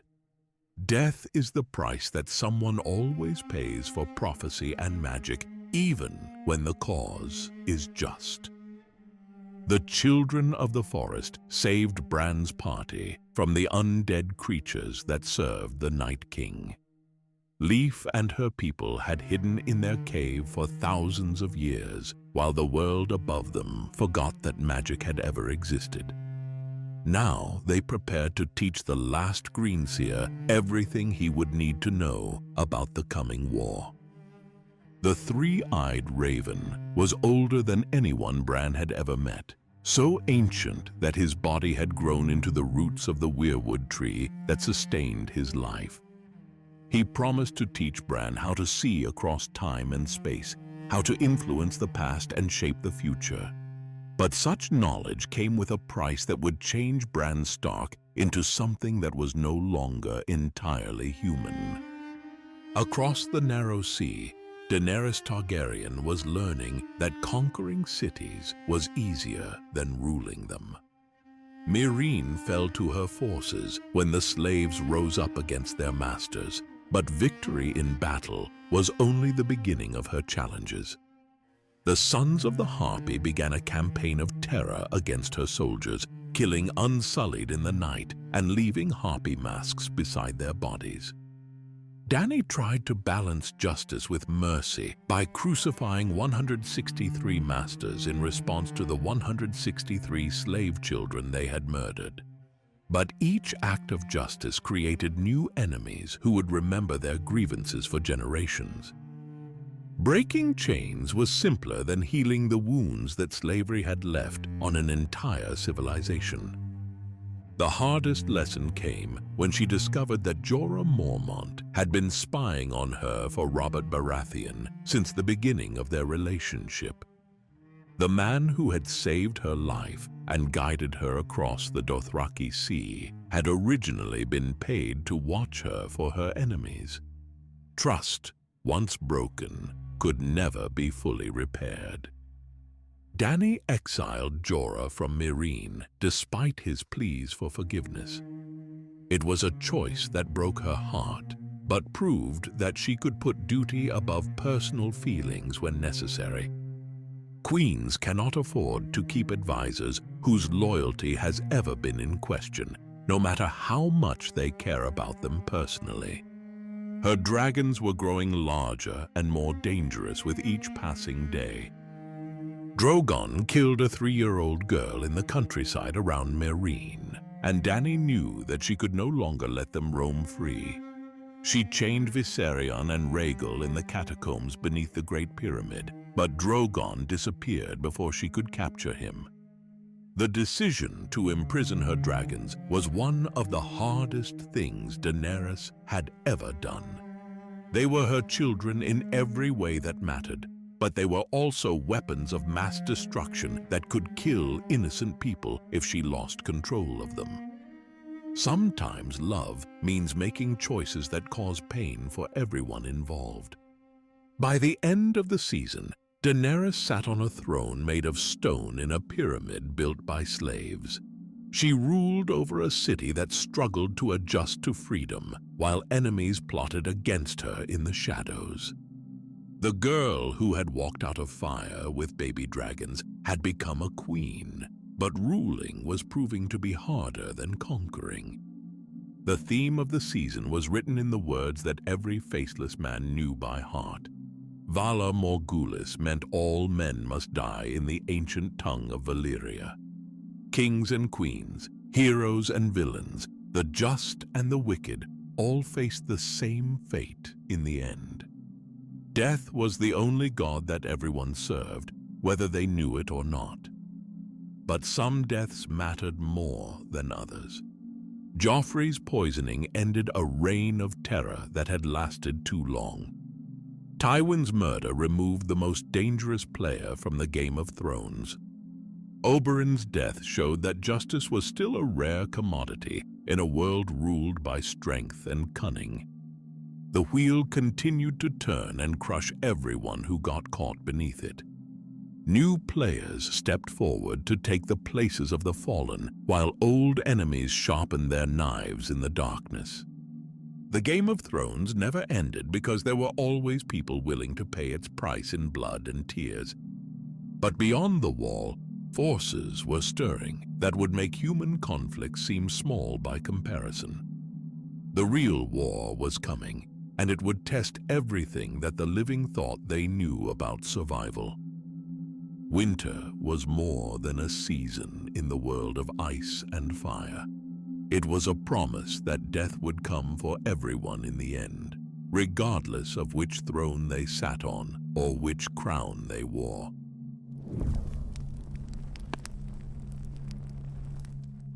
Power corrupts, but powerlessness can destroy.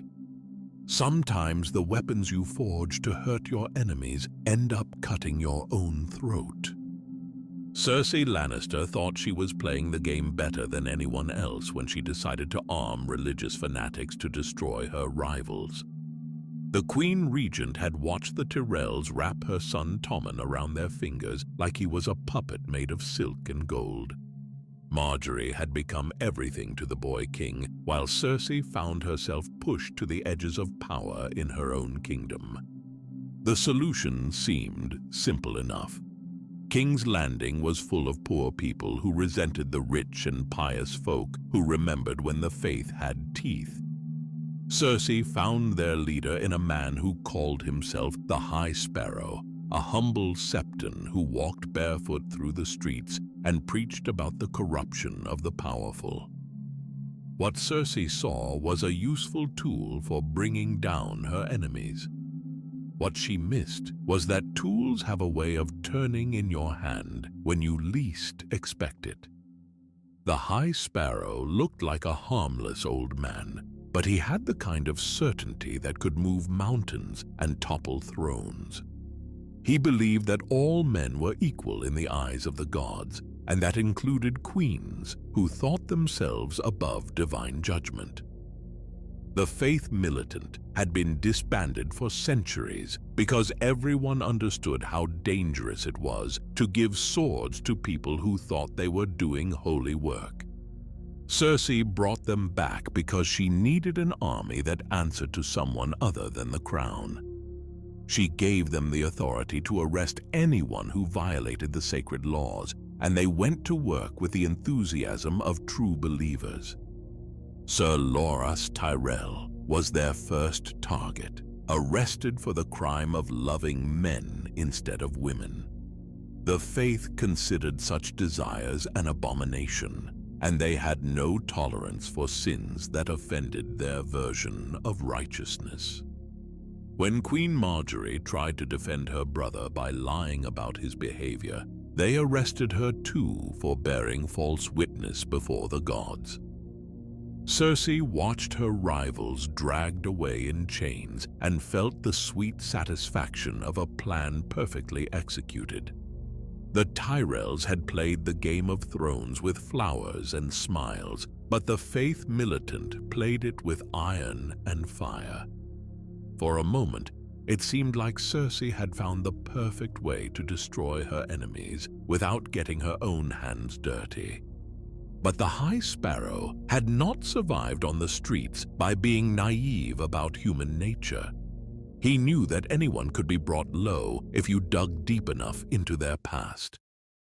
The queen who had armed him against her enemies had forgotten that she lived in a house made of glass, and the faith militant had plenty of stones to throw. Lancel Lannister had found religion after nearly dying in the Battle of Blackwater. Cersei's cousin had joined the faith militant and confessed all his sins to his new brothers, including the nights he had spent in the queen's bed while her husband was still alive. The High Sparrow listened to this confession with the patience of a man who had been waiting for exactly this kind of revelation. When the faith militant came for Cersei, she finally understood what she had unleashed. The woman who had destroyed her enemies with religious fanatics was arrested by those same fanatics for crimes that everyone at court had whispered about for years. Adultery, incest, and regicide were serious charges even for a queen, and the High Sparrow had witnesses willing to swear that every accusation was true. The dungeons beneath the Great Sept were not designed for royal prisoners. Cersei found herself sharing space with rats and filth, while Septa Unella reminded her hourly that she was a sinner in need of redemption. The woman who had ordered the deaths of kings was fed thin gruel and dirty water, while her captors lectured her about the pride that had brought her low. To earn her freedom, Cersei had to confess her sins before the gods and accept whatever punishment the faith deemed appropriate. She admitted to adultery with Lancel, but denied the more serious charges that would have meant her death. The High Sparrow accepted her partial confession, but insisted that she atone for her admitted crimes in a way that would humble her before the people she had ruled. The Walk of Atonement was designed to strip away every bit of dignity that power and wealth could provide. Cersei was forced to walk naked through the streets of King's Landing, while Septa Unella rang a bell and chanted shame with every step. The crowds that had once cheered her royal progress now threw filth and curses at her bare flesh. Every step of that walk was agony for a woman who had spent her life believing that she was better than everyone around her. The stones cut her feet while the jeers cut deeper into her soul. By the time she reached the Red Keep, Cersei looked like a broken woman who had learned the price of hubris. But anyone who thought the lioness was truly tamed would learn how wrong they were in the seasons to come. In the north, another game was being played with pieces that included the last surviving Stark daughter. Littlefinger had spent years building his web of influence, and now he was ready to claim the prize that he had always wanted. Sansa Stark represented the key to the north, and he meant to use her to secure power for himself while convincing her it was all for her benefit. The marriage alliance between Sansa and Ramsay Bolton seemed like political necessity to everyone who didn't understand what kind of monster lived in Winterfell. Littlefinger painted it as an opportunity for Sansa to avenge her family from within while he gathered strength in the Vale. What he either didn't know or didn't care about was that Ramsay Bolton took pleasure in breaking beautiful things. Sansa returned to her childhood home to find it occupied by the family that had betrayed and murdered her brother. The castle where she had been safe and loved was now a place of fear, where every shadow might hide another cruelty. She tried to be strong, but strength has limits when you're surrounded by enemies who enjoy causing pain. Ramsay revealed his true nature on their wedding night when he violated Sansa while forcing Theon to watch. The girl who had survived King's Landing and learned to play the game found herself trapped in a nightmare that made Joffrey's cruelties seem gentle by comparison. Some wounds cut too deep to heal, and some experiences change people in ways that can never be undone.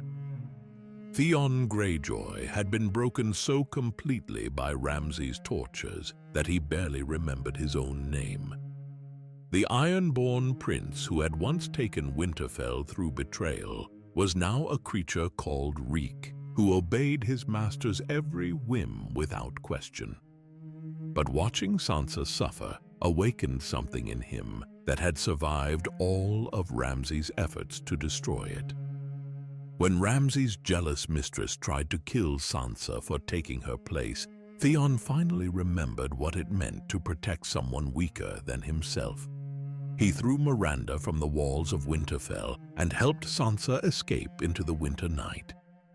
They leaped from the castle walls together into snow that might save them or kill them, but either fate was better than staying under Ramsay's roof. While Sansa endured her nightmare in Winterfell, Stannis Baratheon was discovering that righteous kings could fall just as far as any other man. The rightful heir to the Iron Throne had brought his army north to Castle Black, but his war against the Boltons turned into a disaster that destroyed everything he claimed to fight for. Winter came early and hard to the lands around Winterfell, trapping Stannis' army in snow and ice that killed men as surely as any sword. Ramsay's raiders struck at their supplies and equipment, making their situation even more desperate. Melisandre insisted that the Lord of Light demanded a sacrifice to clear the weather and grant them victory. The Red Priestess had convinced Stannis that his daughter Shireen was the price that the gods required for success. The girl who had taught him about books and laughter was burned alive on a pyre while her father watched and her mother screamed. It was the kind of choice that damns a man's soul even if it wins him a kingdom. Half of Stannis' army deserted that night rather than follow a king who would burn his own child for victory. Selyse hanged herself from shame and grief, leaving Stannis alone with the ashes of his family and the ruins of his cause. The weather did clear, but the moral cost was higher than any throne was worth. The Battle of Winterfell was over almost before it began, when Stannis's depleted forces met the Bolton cavalry in open combat. The rightful king found himself wounded and alone in the woods while his enemies celebrated their victory. When Brienne of Tarth found him, Stannis was ready to die for his crimes.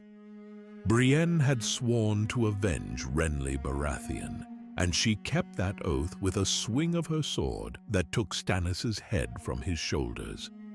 The man who had burned his daughter for a crown died in the snow without achieving any of the goals that had driven him to such terrible choices. Some prices are too high to pay, even for people who think they deserve to rule.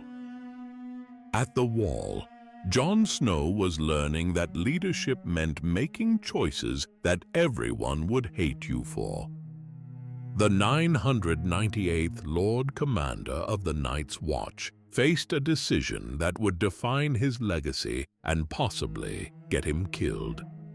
The wildlings who had been the sworn enemies of his order were fleeing from something worse than war. Jon had seen the army of the dead at Hardhome, and he knew that every wildling who died north of the Wall would rise again to serve the Night King. The practical choice was to save as many of them as possible, but his sworn brothers saw only enemies being invited into their midst. The Night's Watch had fought wildlings for thousands of years, and old hatreds die harder than old men. The mission to Hardhome was supposed to be a rescue operation that would save thousands of lives. Instead, it became a horror that showed Jon exactly what kind of enemy they were really facing. The White Walkers attacked the wildling settlement with an army of the dead that swept over the living like a tide of ice and bone. Jon learned that Valyrian steel could kill White Walkers when Longclaw shattered one of them during the battle. But that small victory was overwhelmed by the sight of the Night King raising all the fallen wildlings as new whites with a gesture. The enemy that had seemed like a story from ancient times was real and growing stronger with every person who died. The wildlings who escaped Hardhome with Jon's help were grateful for their lives, but the Night's Watch brothers who had to feed and house them were furious. Alliser Thorne and the other traditionalists saw Jon's decision as betrayal of everything their order stood for. They began planning their own betrayal, while Jon tried to prepare the realm for a war that most people refused to believe was coming. The mutiny came on a night when Jon thought he was going to see his missing uncle Benjen. Instead, he found a circle of his sworn brothers with knives in their hands and murder in their hearts. They stabbed him one by one while saying they did it for the Watch, but they were really doing it because fear makes cowards of even brave men. Young Ollie delivered the final blow, the boy whose family had been killed by wildlings now killing the man who had tried to save them. Jon Snow fell in the snow at Castle Black, bleeding out while his murderers walked away, convinced they had saved their order. The illegitimate child who had tried to unite the living against the dead was struck down by the very people he had tried to protect. Across the narrow sea, Arya Stark was learning that becoming no one required giving up everything that made her who she was. The House of Black and White in Braavos was home to the Faceless Men, assassins who served the many-faced god by bringing death to those whose time had come. They offered Arya the chance to become one of them, but the price was higher than she understood. Jaqen H'ghar taught her to see herself as no one special, just another servant of death in a world where everyone eventually served the same master. She learned to change her face and voice to become anyone she needed to be for a mission. But she could never quite let go of the girl who had carried Needle and remembered her father's lessons about justice. When Meryn Trant came to Braavos as part of Mace Tyrell's delegation, Arya saw a chance to cross another name off her list. The Kingsguard who had killed Syrio Forel was one of the people she had sworn to kill, and she abandoned her training to pursue that vengeance. She infiltrated the brothel where Trant abused young girls and gave him the painful death that his crimes deserved. The faceless men punished her defiance by taking away her sight, leaving her blind and begging in the streets of Braavos. It was meant to teach her humility and help her lose the last traces of Arya Stark's identity. But some people are too stubborn to be broken, even by gods and monsters. In Dawn, the death of Oberyn Martell had consequences that would echo through the remaining seasons. Prince Doran tried to keep his people peaceful, while his brother's paramour and daughters plotted revenge against the Lannisters. Ellaria Sand and the Sand Snakes wanted war, but their prince preferred patience to passion. When Jaime Lannister came to retrieve Princess Myrcella from Dorne, he walked into a trap that had been months in the making. Ellaria feigned reconciliation while preparing a poison that would give her the vengeance she craved. The kiss she gave Myrcella as a farewell was actually a death sentence that took effect only after the ship had left Dornish waters. Jaime finally told Myrcella that he was her real father during their voyage home, and she responded with the love and acceptance that he had never received from his other children. For a brief moment, it seemed like something good might come from all the pain and secrets that had defined their family. Then the poison took hold, and Myrcella died in his arms while her killer watched from the pier. In Meereen, Daenerys was discovering that ruling freed slaves was harder than freeing them in the first place. The Sons of the Harpy waged a guerrilla campaign against her rule, killing unsullied in the night and leaving harpy masks beside their bodies. Each death was a reminder that some people preferred the old ways, even when those ways included slavery and suffering. The fighting pits were supposed to be a compromise that would satisfy the former masters while giving Dany a chance to show mercy to her enemies. Instead, they became the stage for an assassination attempt that nearly ended her reign before it could truly begin. The Sons of the Harpy had planned their attack carefully, surrounding her with weapons and hate while she watched men fight for sport. Jorah Mormont saved her life in the arena, proving that exile had not destroyed his loyalty to the queen he loved. But it was Drogon who saved them all when the dragon burst from the sky like a creature from legend. The black dragon had grown enormous during his time away from the city, and his flames turned the tide of battle in moments. Daenerys climbed onto Drogon's back and flew away from the carnage, becoming the first dragon rider in over a century. But her escape left Meereen without its queen and her advisors without clear instructions about how to handle the crisis. Tyrion Lannister found himself governing a foreign city while his queen disappeared into the Dothraki Sea on the back of a dragon. Daenerys landed far from civilization and was promptly surrounded by a Dothraki Khalasar that had no reason to treat her gently. The girl who had once been Khaleesi to Khal Drogo was now just another prisoner who would be taken to Vaes Dothrak to live out her days with the other widowed queens. Power was a fleeting thing in a world where strength mattered more than birthright.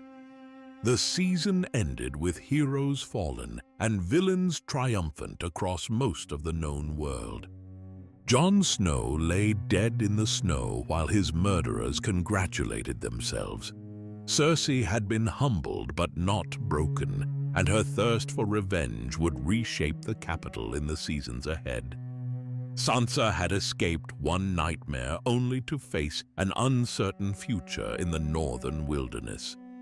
But winter was coming, and the political games that had consumed so much attention were about to seem trivial compared to the supernatural threat gathering beyond the wall. The Night King had an army that grew stronger with every death, and the living were still fighting each other instead of preparing for the war that would determine the fate of every person in Westeros. The wheel continued to turn and crush everyone who got caught beneath it. But some wheels could be broken if you knew where to strike them, and some people were harder to kill than their enemies believed. The Game of Thrones was about to change in ways that no one could predict, because the rules were written by forces older and more powerful than any human king or queen.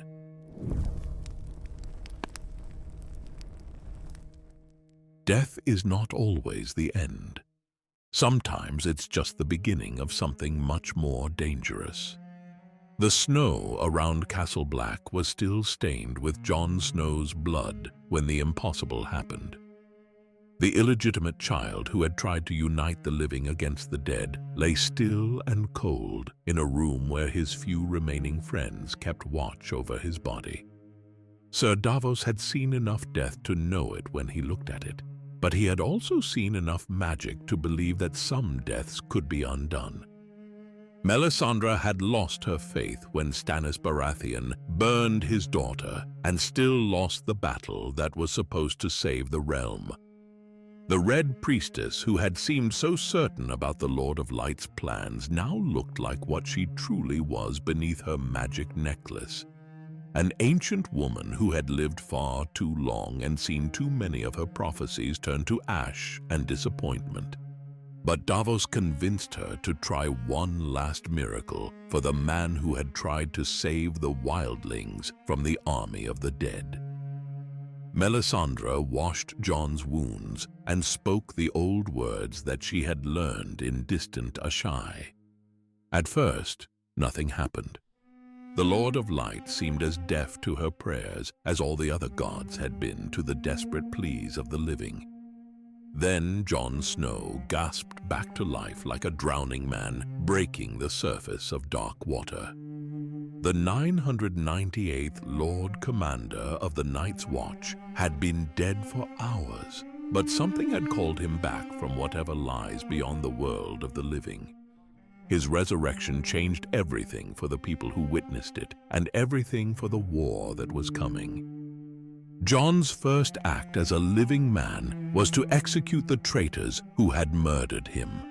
Alliser Thorne, Bowen Marsh, and young Ollie all died at the end of a rope for breaking their oath to their Lord Commander. But Jon's second act was even more shocking. He removed the black cloak of the Night's Watch and declared his watch ended, since his oath had been until death and he had already died. The illegitimate child who had always tried to do the right thing was finally free to choose his own path. When Sansa Stark arrived at Castle Black after escaping Winterfell, the reunion between the surviving Stark children was the first ray of hope that their family had seen since the war began. They held each other and remembered what it felt like to be safe with someone who shared their blood. Sansa had learned hard lessons about survival during her time as Ramsay's wife, and she was determined to reclaim her family's home from the monsters who had stolen it.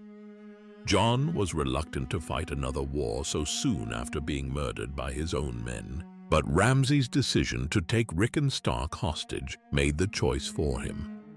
The Battle of the Illegitimate Childs would be remembered as the day when the Starks finally got their revenge for the Red Wedding. Jon and Sansa gathered what forces they could from the northern houses that remembered their loyalty to Winterfell. Lady Lyanna Mormont was only 10 years old, but she had more courage in her small body than most grown men could claim. The wildlings followed Jon because he had saved their lives at Hardhome, even though fighting for a southern lord went against everything their culture stood for. Tormund Giantsbane led 2,000 free folk warriors who would rather die beside the man who respected them than live as slaves to someone who saw them as savages. Ramsay Bolton had the larger army and the stronger position, but he made the mistake of thinking that cruelty was the same thing as strength. When he killed Rickon Stark with an arrow just as the boy was about to reach safety, he revealed himself as the kind of monster who would torture children for sport. Some evils are too great to be forgiven or forgotten. Jon charged forward alone in grief and rage, abandoning all the tactics that might have saved his men.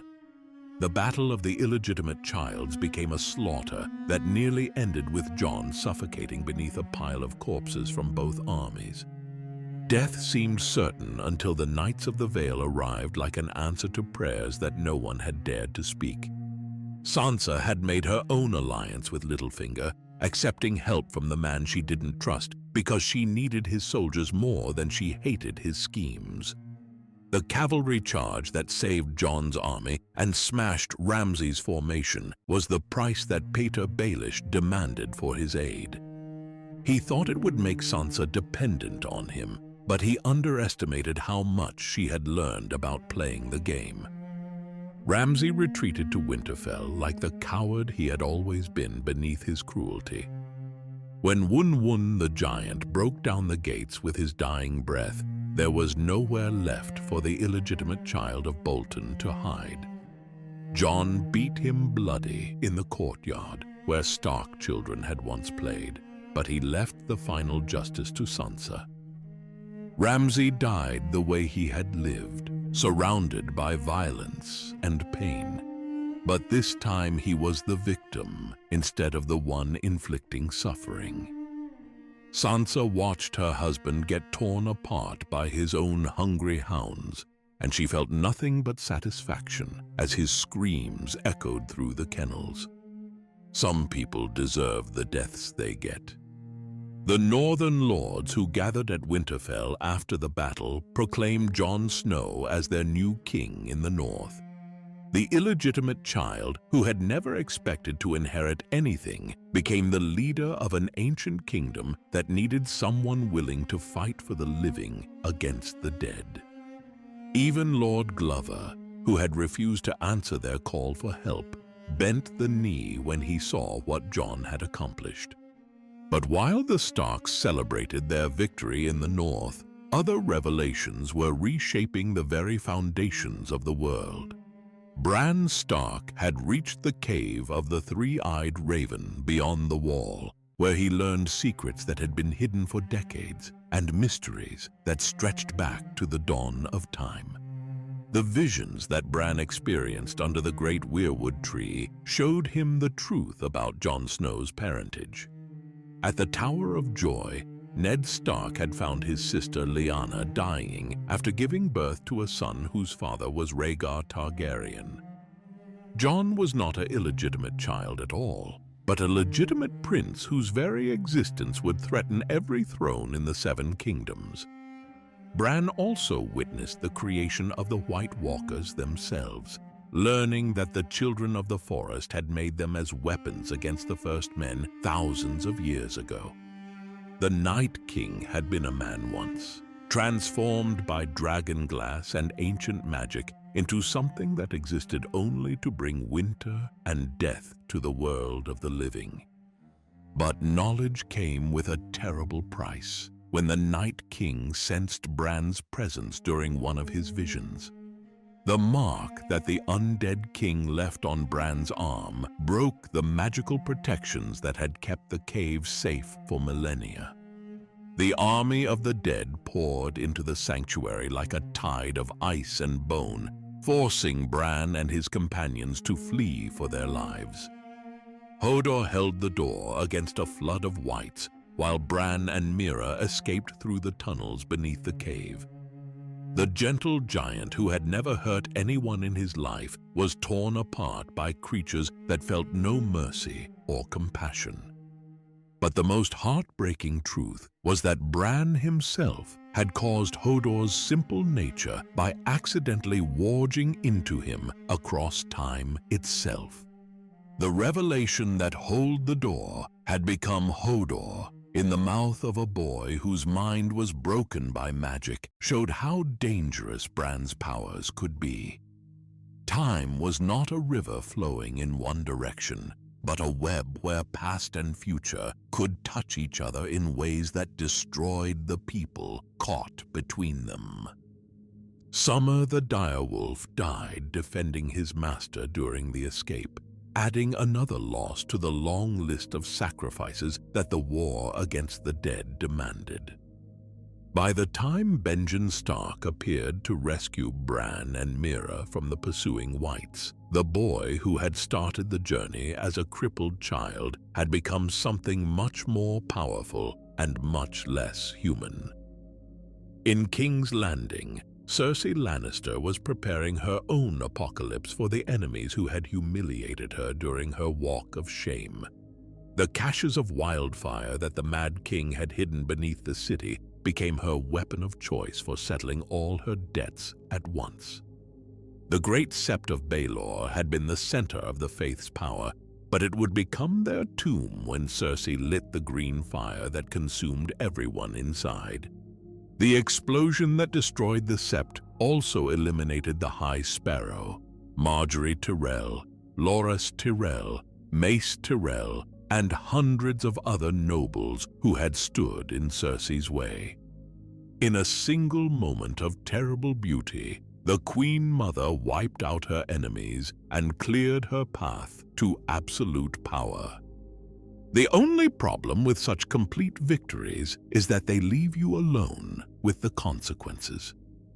King Tommen had loved Margaery with the innocent devotion that only very young men can feel.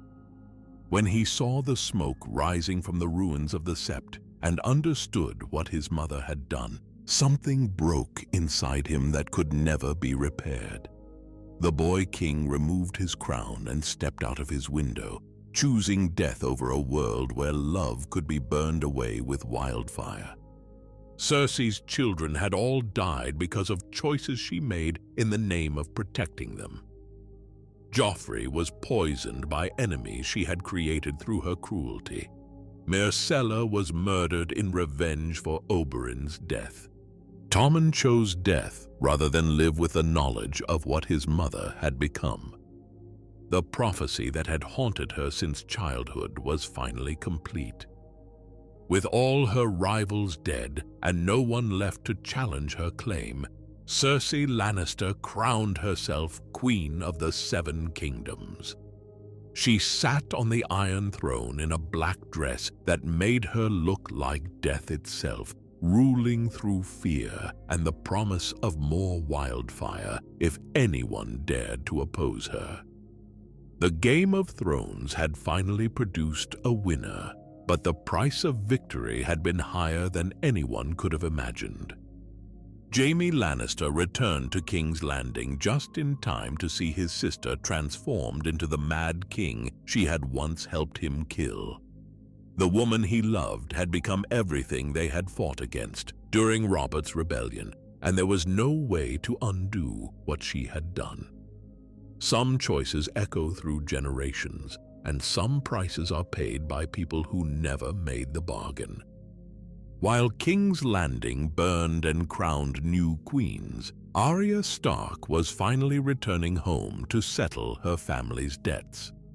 The Faceless Men had taught her everything she needed to know about changing faces and becoming no one, but she had never forgotten who she really was beneath the disguises. She was Arya Stark of Winterfell, and she had promises to keep. The twins were the perfect place for Arya to begin her revenge against the people who had murdered her family. Walder Frey had violated guest right and killed her mother and brother while they ate his bread and salt. Now he would learn what it meant to face a Stark who had been trained by the finest assassins in the world. Arya killed Walder's sons and baked them into a pie that she served to their father before revealing her identity and cutting his throat. The Red Wedding had finally been avenged by the girl who remembered every name on her list and every wrong that had been done to the people she loved. The North remembered, and so did the wolves who had been scattered by the war. Across the narrow sea, Daenerys Targaryen was preparing to bring fire and blood to the land of her birth. The Khals, who had tried to make her a powerless widow in Vaes Dothrak, learned too late that dragons are not so easily caged. She burned them all alive in their sacred temple and emerged unharmed from the flames, adding the entire Dothraki nation to her growing army. The slave masters who had tried to retake Meereen while she was away discovered that dragons had grown much larger and deadlier during her absence.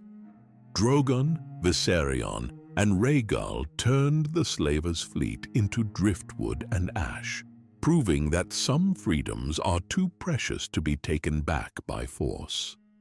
The Mother of Dragons had learned how to rule through strength as well as mercy. Yara and Theon Greyjoy brought the Iron Fleet to Meereen as allies rather than enemies, offering Daenerys the ships she needed to cross the narrow sea. The alliance between the Dragon Queen and the Kraken's daughter was sealed with promises of independence for the Iron Islands and an end to the old ways of reaving and pillaging. Tyrion Lannister became Hand of the Queen to a woman who might actually deserve the title, while Varys secured alliances with Dorne and the Reach that would give Daenerys allies waiting for her in Westeros. The Game of Thrones was about to become much more complicated when dragons returned to the land that had not seen them for centuries. The final scene of the season showed Daenerys sailing west with the largest fleet that had ever crossed the narrow sea. Dragons flew overhead, while the ships of her allies stretched from horizon to horizon. The Targaryen exile was coming home to reclaim her birthright with fire and blood, and the Seven Kingdoms would never be the same. Winter had finally come to Westeros, bringing with it the promise of war between the living and the dead. The political games that had consumed so much time and blood were about to seem trivial compared to the supernatural threat gathering beyond the wall. But the realm was more divided than ever, with queens and kings claiming different thrones, while the Night King marched south with an army that grew stronger with every death.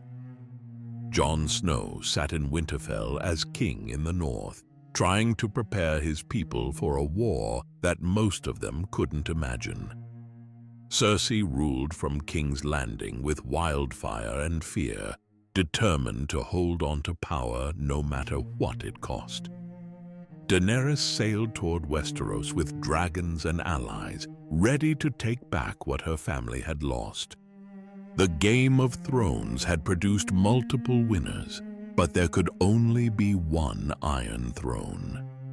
The war that was coming would decide not just who ruled the Seven Kingdoms, but whether there would be anything left to rule when the fighting finally ended.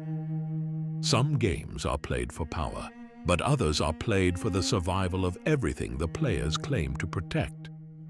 The wheel that had crushed so many people for so many years was turning faster than ever, and no one could predict where it would finally stop. But one thing was certain in a world where certainty was rare. The wars that were coming would make everything that had happened before seem like a gentle summer rain compared to the winter storm that was about to break over the realm of men.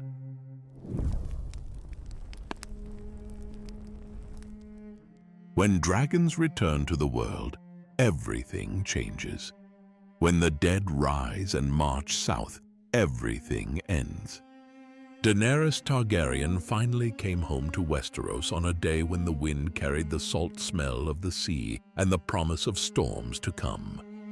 Dragonstone had been empty for decades, but the ancient seat of her family welcomed her back like it had been waiting for her return.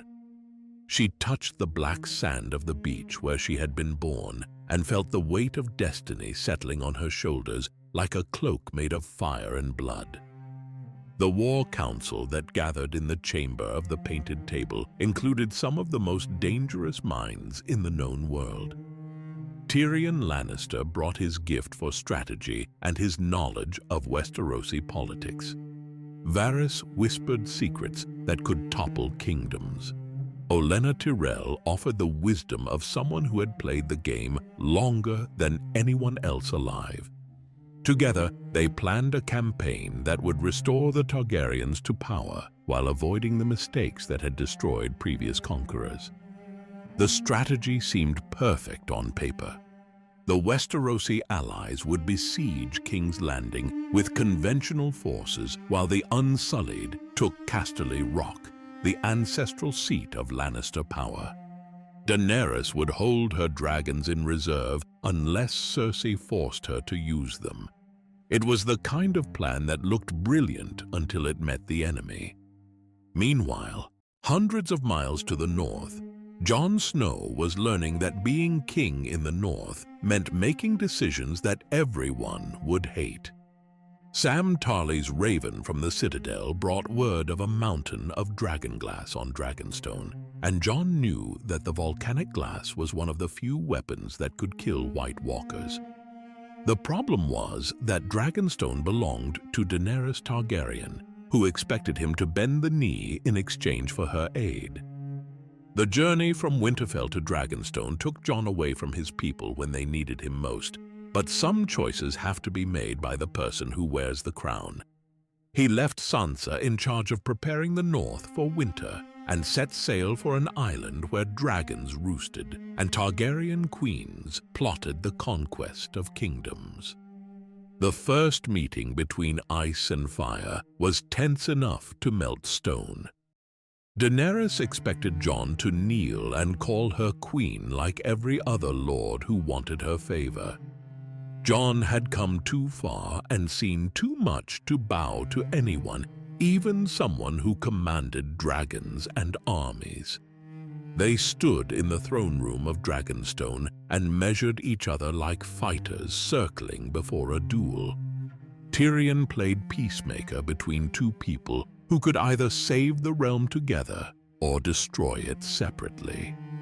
He had known Jon at the Wall and respected his honor, while his loyalty to Daenerys had been earned through months of shared victories and defeats.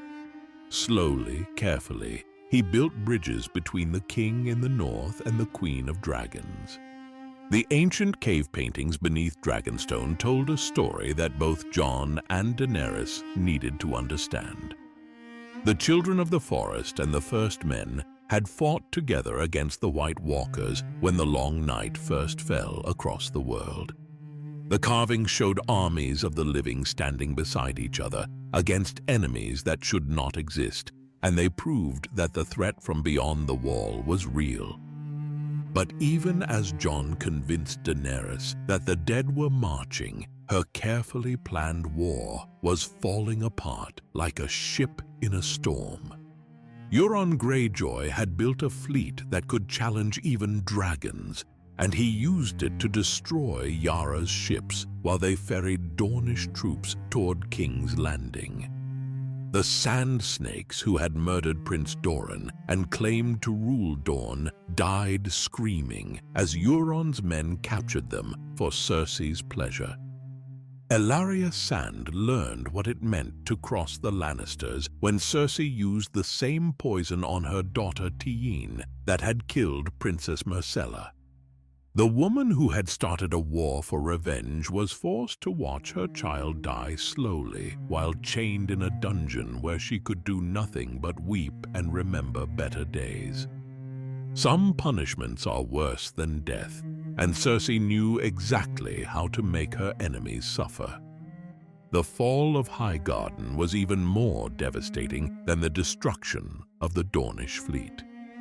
Jaime Lannister proved that he had learned strategy as well as swordplay during his years as Kingslayer. While Grey Worm took a nearly empty Casterly Rock, the Lannister army sacked the seat of House Tyrell and seized the gold that would keep Cersei's kingdom alive for another season. Lady Olenna Tyrell chose poison over torture when Jaime offered her a merciful death. But the Queen of Thorns saved her sharpest barb for last, confessing that she had killed Joffrey and asking Jaime to tell Cersei that she wanted her to know. Even in death, Olenna managed to plant one more seed of discord in the Lannister family tree. Daenerys responded to these defeats by abandoning the careful strategy that Tyrion had crafted in favor of something more direct and infinitely more terrifying. The Dothraki had crossed the narrow sea to follow their Khaleesi into battle, and she led them personally into combat against the Lannister army returning from Highgarden. The loot train attack became a slaughter that showed the Seven Kingdoms exactly what dragons could do to conventional armies. Drogon turned men into ash and melted steel into puddles, while the Dothraki rode through the chaos like demons made of leather and iron. Jaime Lannister watched his soldiers burn and knew that the age of knights and castles was ending. He charged at Daenerys with a spear in his hand and courage in his heart. But Bronn's scorpion bolt and quick thinking saved him from becoming another casualty in a war that was already claiming too many good men. The survivors who bent the knee to Daenerys lived to fight another day, but Randall and Dickon Tarly chose honor over survival. They died in Dragonfire because they would not betray their oaths to the crown, and their deaths sent a message to every lord in Westeros about the price of defying the Mother of Dragons. Some examples have to be set in fire and blood. While armies clashed in the south, the Stark children were finally coming home to Winterfell. Bran returned as something that was no longer entirely human, his mind filled with the memories of every tree that had ever grown and every moment that had ever passed. The boy who had loved to climb walls could now see across time itself, but the price of such knowledge was becoming something that his siblings barely recognized. Arya's homecoming was easier to understand, but harder to accept. The girl who had left Winterfell as a child returned as a trained killer who wore faces like clothes and carried death in her pocket. She had crossed names off her list and settled debts that had been years in the making, but revenge had changed her in ways that might never heal. Littlefinger thought he could play the Stark sisters against each other like he had manipulated so many other people throughout his career. He planted evidence and whispered doubts, trying to convince Arya that Sansa had betrayed their family for power and comfort. For a while, it seemed like his scheme might work as the sisters circled each other with suspicion and barely concealed hostility. But Peter Baelish had forgotten that the pack survives when lone wolves die. Sansa, Arya, and Bran worked together to expose his crimes and lies in front of the lords of the North and the Vale. The man who had started the War of the Five Kings by convincing Lysa Arryn to poison her husband died with Arya's blade across his throat and his own words of betrayal echoing in his ears. The death of Littlefinger removed one of the most dangerous players from the Game of Thrones, but larger threats demanded everyone's attention. Jon and Daenerys knew that Cersei would never help them fight the dead unless they could prove that the army of the dead was real. The mission beyond the wall to capture a White was desperate and dangerous, but desperation makes heroes out of ordinary men. The company that ventured beyond the wall read like a list of the bravest fighters in Westeros. Tormund Giantsbane had survived more battles than most men could count. Beric Dondarrion had been brought back from death so many times that he barely remembered what life had been like before the Lord of Light claimed him. Thoros of Myr could heal wounds with prayers and bring the dead back to life with wine on his breath. Jorah Mormont had found redemption in service to his queen, while Sandor Clegane had learned that some fights were worth having even when you were afraid of the weapons your enemies carried. Gendry Waters had been running from his royal blood his entire life, but now he ran toward danger because Jon Snow asked him to. The White they captured at the frozen lake was proof that death was not the end for everyone who died north of the wall. But the creature's screams called the entire army of the dead down on their heads like an avalanche of ice and bone. Thoros died fighting a white bear that moved like something from the deepest nightmares, while the others found themselves trapped on a rocky island surrounded by enemies that felt no fear or pain. Daenerys came north with all 3 of her dragons when Gendry's message reached Dragonstone. She had never seen the wall or the lands beyond it, but she flew into the unknown because Jon Snow needed her help. The sight of dragons diving from the sky and breathing fire on the army of the dead was something that no song or story could capture properly. But the Night King had weapons that no one expected. The ice spear that took Viserion from the sky was thrown with inhuman strength and perfect accuracy. Daenerys watched one of her children fall into the frozen lake and felt a piece of her soul die with him. The dragons were supposed to be invincible, but the dead had ways of killing even the mightiest creatures. Jon stayed behind to fight the Whites, while Daenerys escaped with most of the expedition. Uncle Benjen appeared one last time to save his nephew's life, sacrificing himself so that Jon could reach the wall with the proof they needed. The White in the wooden box would convince Cersei that the threat was real, but the Night King had gained something far more valuable in exchange. The meeting at the Dragon Pit in King's Landing brought together enemies who had been trying to kill each other for years. Cersei sat on one side with the mountain behind her, like a promise of violence. Daenerys arrived with dragons circling overhead and armies waiting outside the city. Jon Snow spoke for the living against the dead, trying to make people understand that their petty wars meant nothing compared to the winter that was coming. The White they released from its cage was everything that nightmares were made of. It lunged at Cersei with claws and teeth, trying to kill her even though it was already dead. When Jon cut it in half with Longclaw, the lower portion kept moving because Whites only stopped when they were completely destroyed. Even Cersei could not deny the evidence of her own eyes. The queen who had blown up the Great Sept agreed to help fight the dead, but her promise was just another lie in a lifetime full of lies.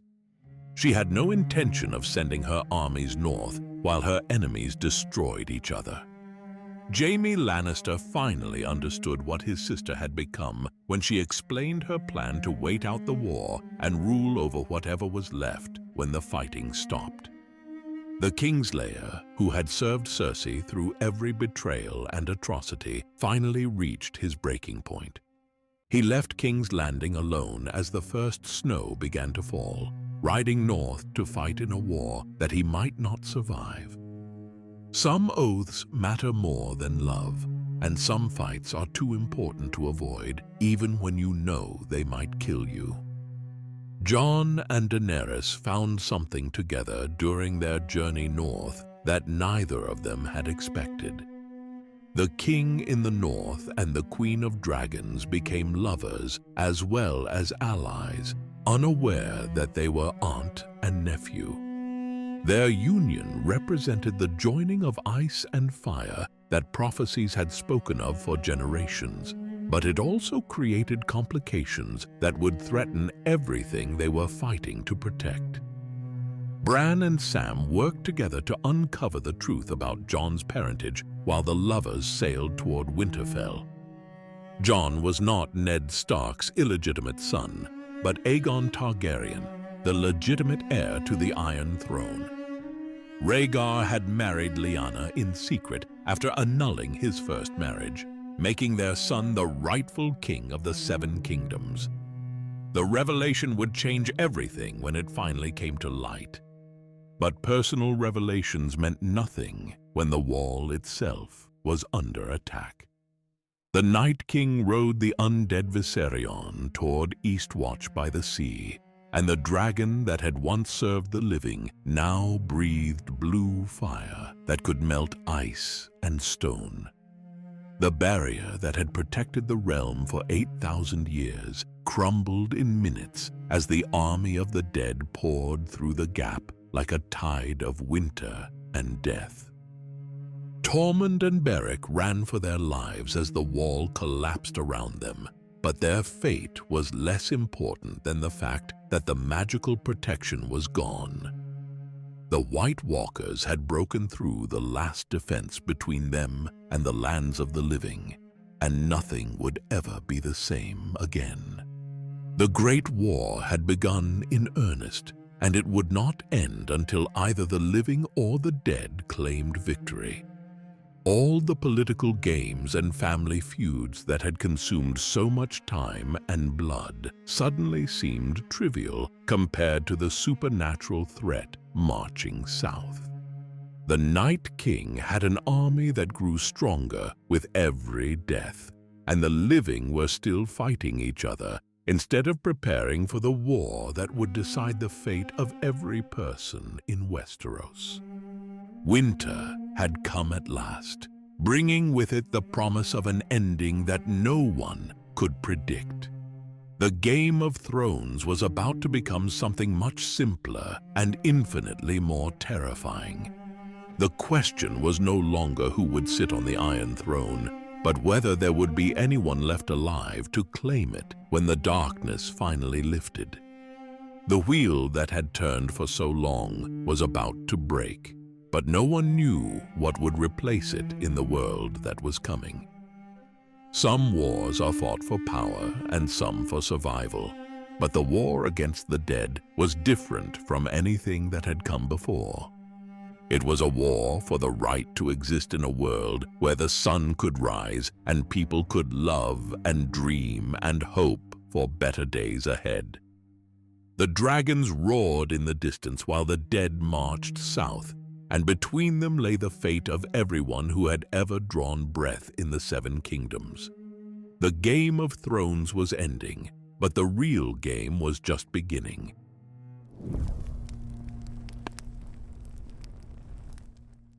All stories must end. Some end with hope, some with sorrow, and some with the bittersweet understanding that nothing lasts forever except the stories we tell about what came before. When the dragons landed at Winterfell, everyone knew that the Great War was about to begin. Daenerys Targaryen brought her armies to the ancient seat of House Stark, where Jon Snow waited with every ally he could gather from across the Seven Kingdoms. The North had never seen such a collection of warriors and strange faces gathered in one place. The Unsullied stood in perfect formation like they had been carved from stone and given life. The Dothraki fed their horses and sharpened their weapons, while speaking in a language that most northerners had never heard.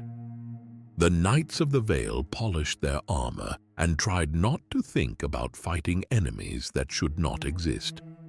All of them had come to Winterfell to make their last stand against the darkness. The reunions that happened in those final days before the battle carried the weight of years and the pain of separation. Jon and Arya met by the Heart Tree where they had said goodbye as children, and Arya showed him Needle, the sword he had given her that had kept her alive through everything that followed.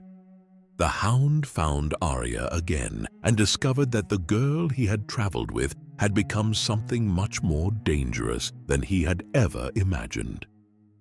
Gendry was forging dragonglass weapons in the same smithy where he had once been an apprentice, but now he worked to arm an army instead of making horseshoes and door hinges. Every piece of obsidian that could be shaped into a blade might mean the difference between life and death when the Whites came pouring over the walls. The revelation of Jon's true parentage hung over everything like a storm cloud waiting to break. Sam Tarly told his friend the truth in the crypts beneath Winterfell, surrounded by the stone faces of dead Starks who would never see their family home again. Jon Snow was actually Aegon Targaryen, the rightful heir to the Iron Throne, and his entire life had been built on a lie meant to protect him from people who would have killed him for his blood. The knowledge that he was Daenerys' nephew as well as her lover made Jon sick to his stomach, but there was no time to process what it meant. The army of the dead was marching south, and personal problems would have to wait until after they had saved the world from endless winter. Jaime Lannister arrived at Winterfell like a ghost from everyone's past, the Kingslayer who had pushed Bran from a tower and started the chain of events that led to the war. But the man who came north to fight the dead was different from the arrogant knight who had once served King Robert. He faced Bran, the boy he had once tried to kill, not with an apology, but with quiet humility. And somehow, that meant more than words ever could. The night before the battle, Jaime did something that had never been done in the history of the Seven Kingdoms.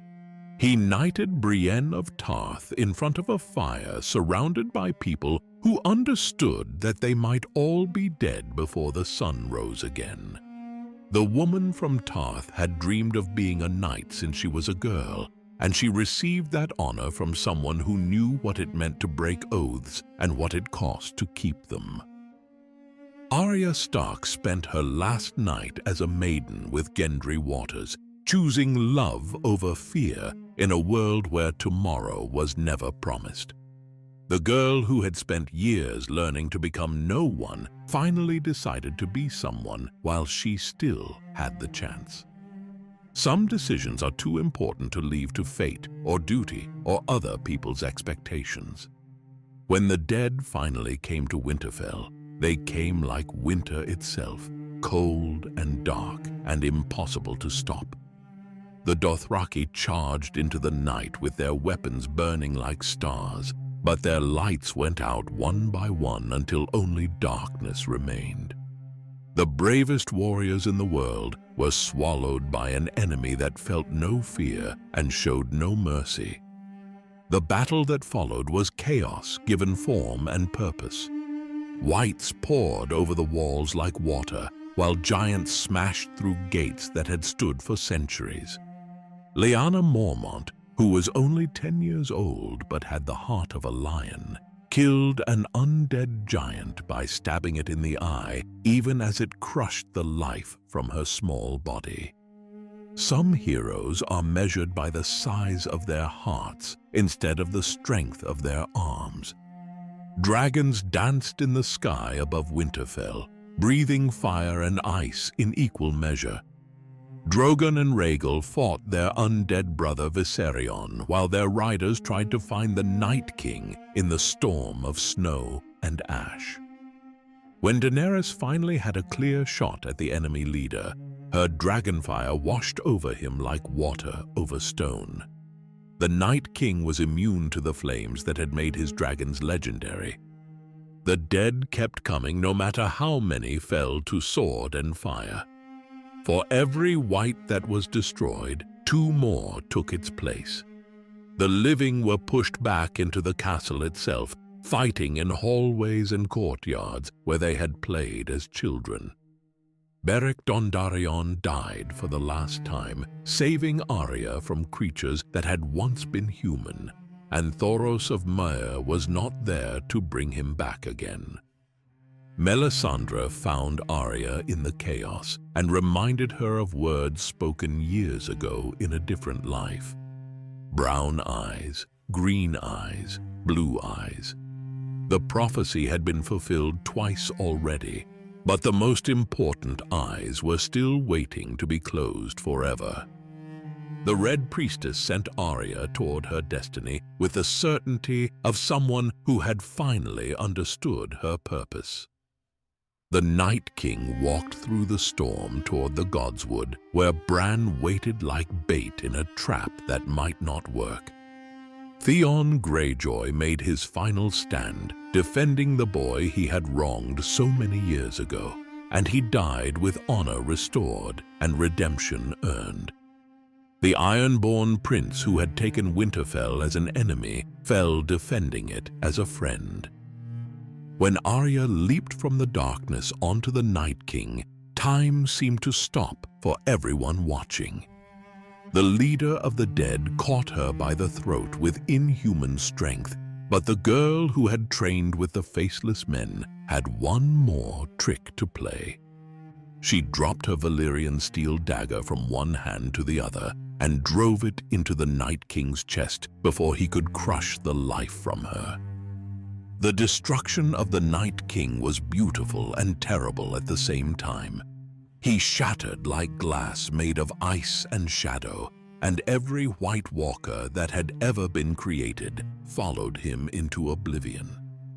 The whites that had been people once collapsed like puppets whose strings had been cut, and the long night ended with the dawn breaking over a field of the dead.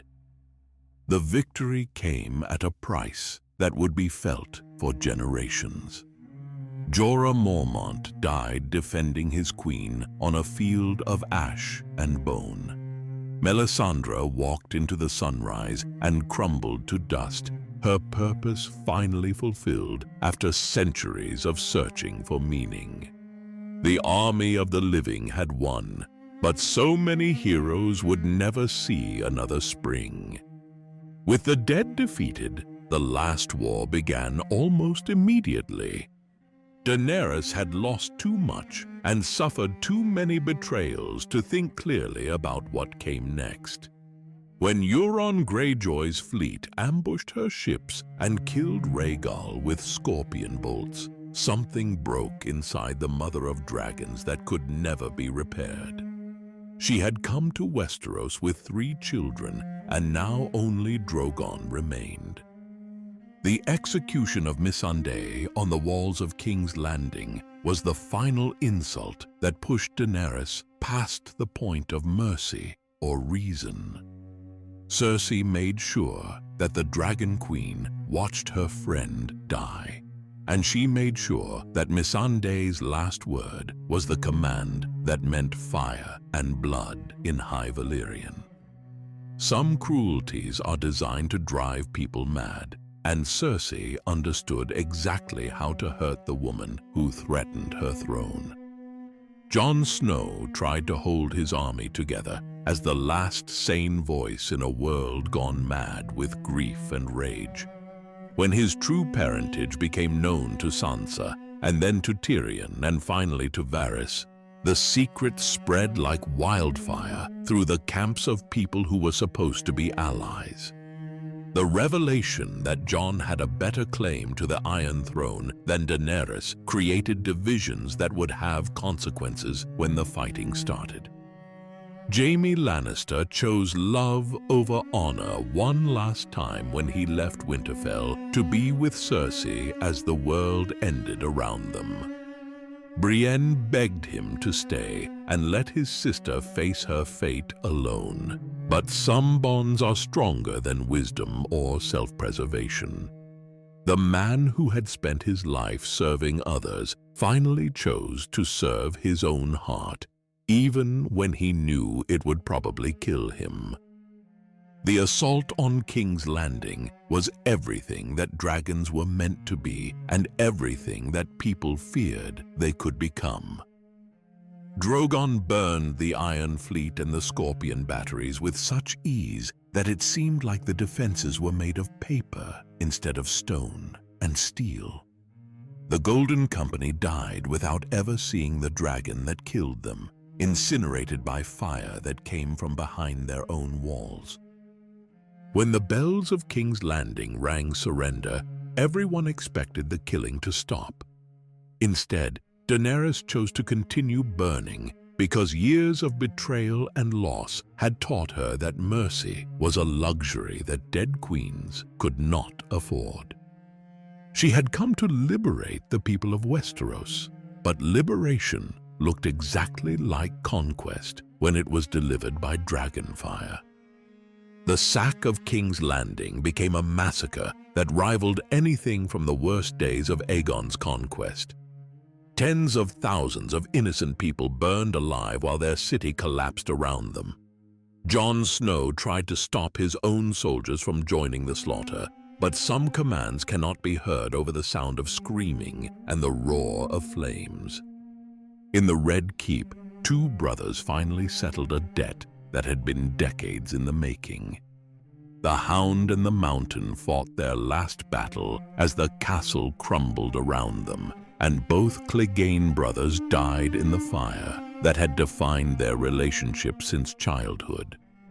Some feuds can only end when both sides are destroyed.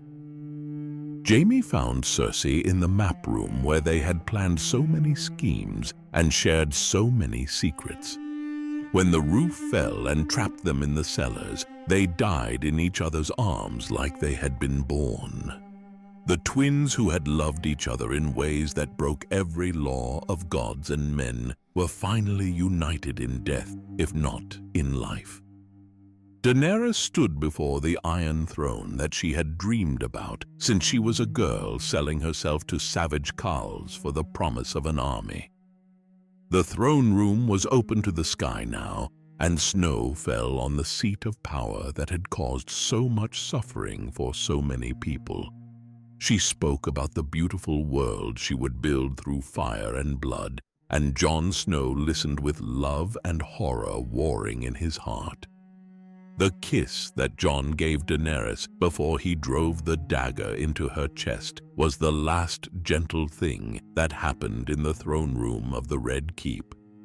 She died in his arms, surprised and sad, and finally at peace after years of carrying the weight of destiny.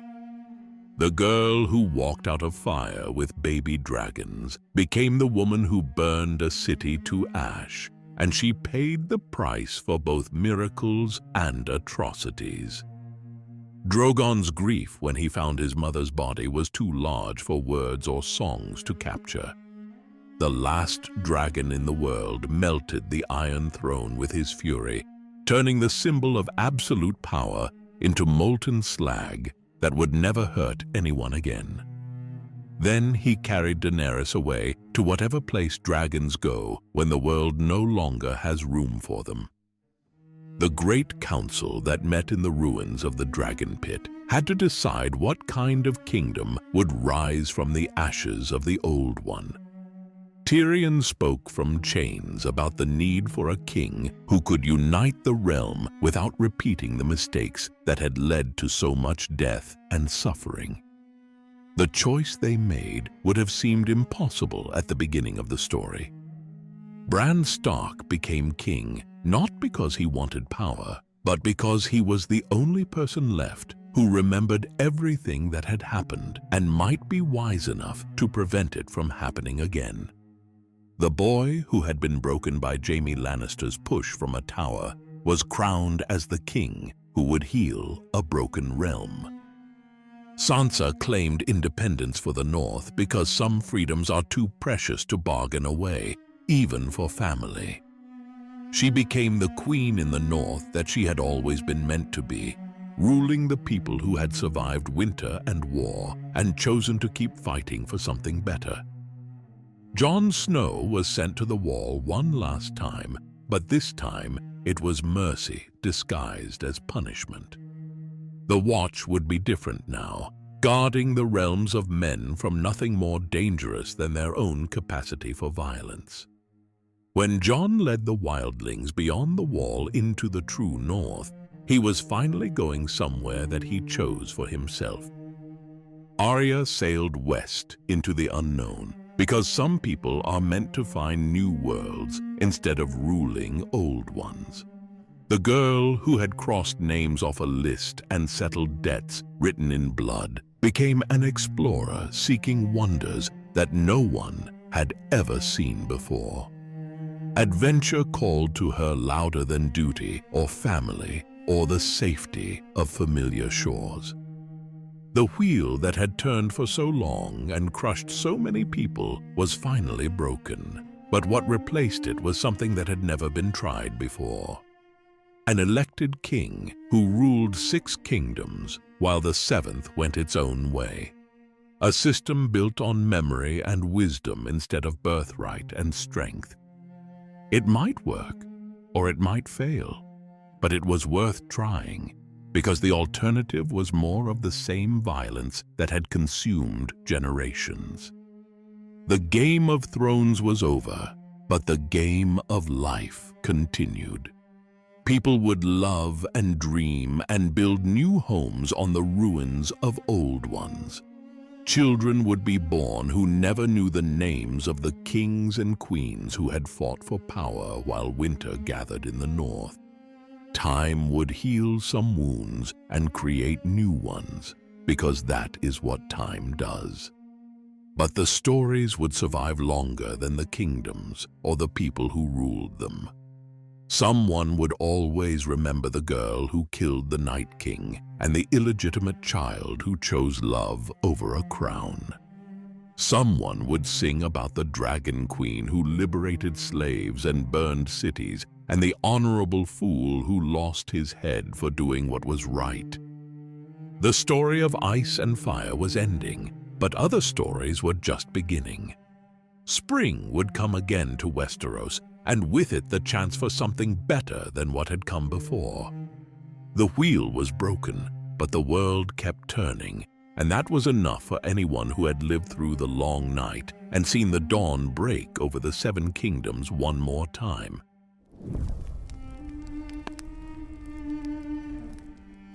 Now, not everyone was happy with the ending of Game of Thrones. And how could they be? The show that had given us the Red Wedding and the Purple Wedding and Ned Stark losing his head suddenly decided that Bran the Broken should sit on the Iron Throne. The series that built up the Night King as the ultimate threat for 8 seasons let Arya kill him with a single dagger drop. The story that spent years showing us Daenerys breaking chains and freeing slaves had her burn down King's Landing because she heard some bells. Fans felt cheated. They felt like the writers had forgotten what made the show special in the first place. But the beauty of great stories is that they live beyond their endings. When people care enough about characters to argue about their fates, those characters become real in ways that outlast any single version of their story. So fans started imagining their own endings, better endings, endings that honored the journeys these characters had taken and the themes the story had explored for so many years. Some of these alternate endings became legendary in their own right. They spread across Reddit and Twitter and YouTube like wildfire. Fans who had spent years theorizing about prophecies and bloodlines and hidden meanings suddenly had the chance to write the conclusions they had always hoped to see. And some of them were brilliant. The most mind-bending alternate ending came from fans who believed that Bran Stark was playing a much deeper game than anyone realized. In this version, the three-eyed raven wasn't just watching history unfold, he was orchestrating it from the very beginning. This theory suggested that Bran had been using his time-traveling abilities to manipulate every major event in the story. The Mad King hearing voices that told him to burn them all. Those were Bran's voices, trying to prepare Aerys for the White Walker invasion that was coming. Bran had seen the future and knew that only fire could stop the army of the dead. He tried to warn the Mad King, but his whispers across time only drove Aerys to madness. The assassination attempt on young Bran in Winterfell. That was future Bran making sure the dagger that would eventually kill the Night King ended up in the right place at the right time. He orchestrated his own near death to set a chain of events in motion that would save the world decades later. Every seemingly random coincidence in the story was actually Bran pulling strings from the future.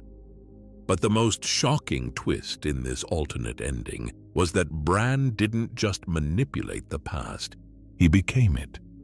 The theory suggested that in his desperate attempts to stop the Night King, Bran warged too far back in time and got stuck in the body of the first man who was turned into the Night King by the Children of the Forest.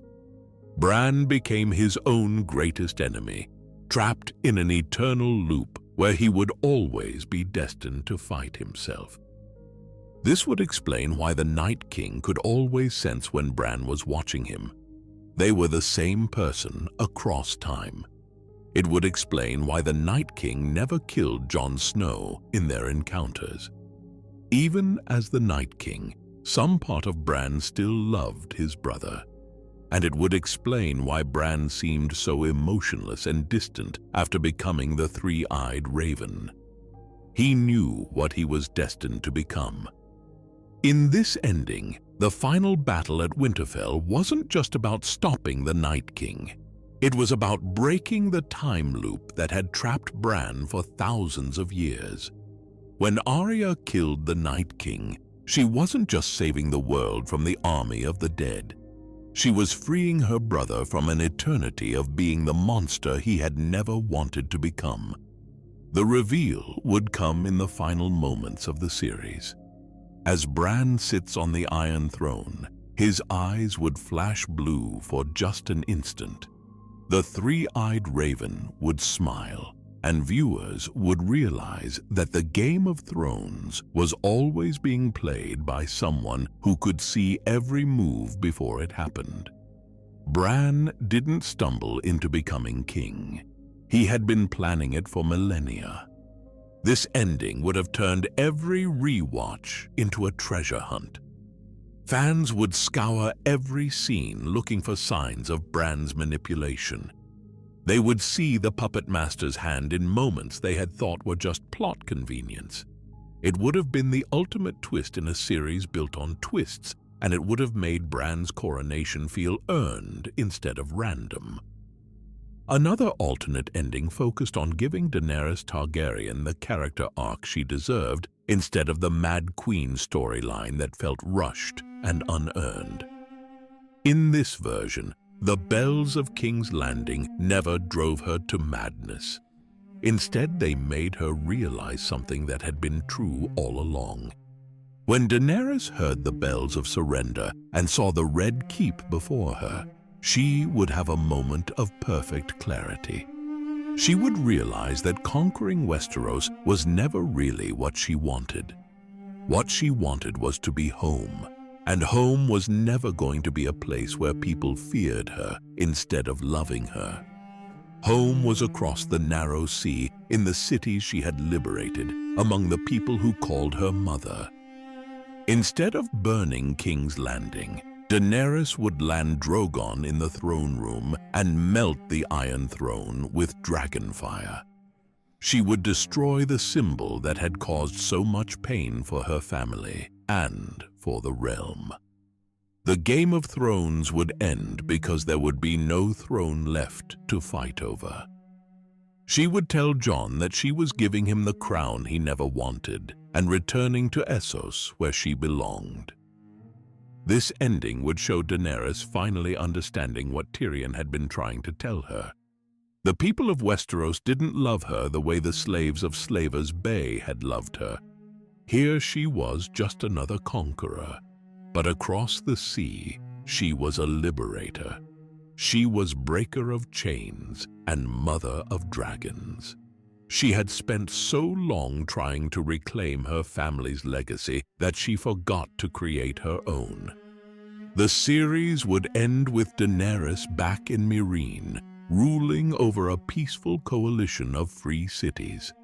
She would have her dragons and her advisors and the love of her people.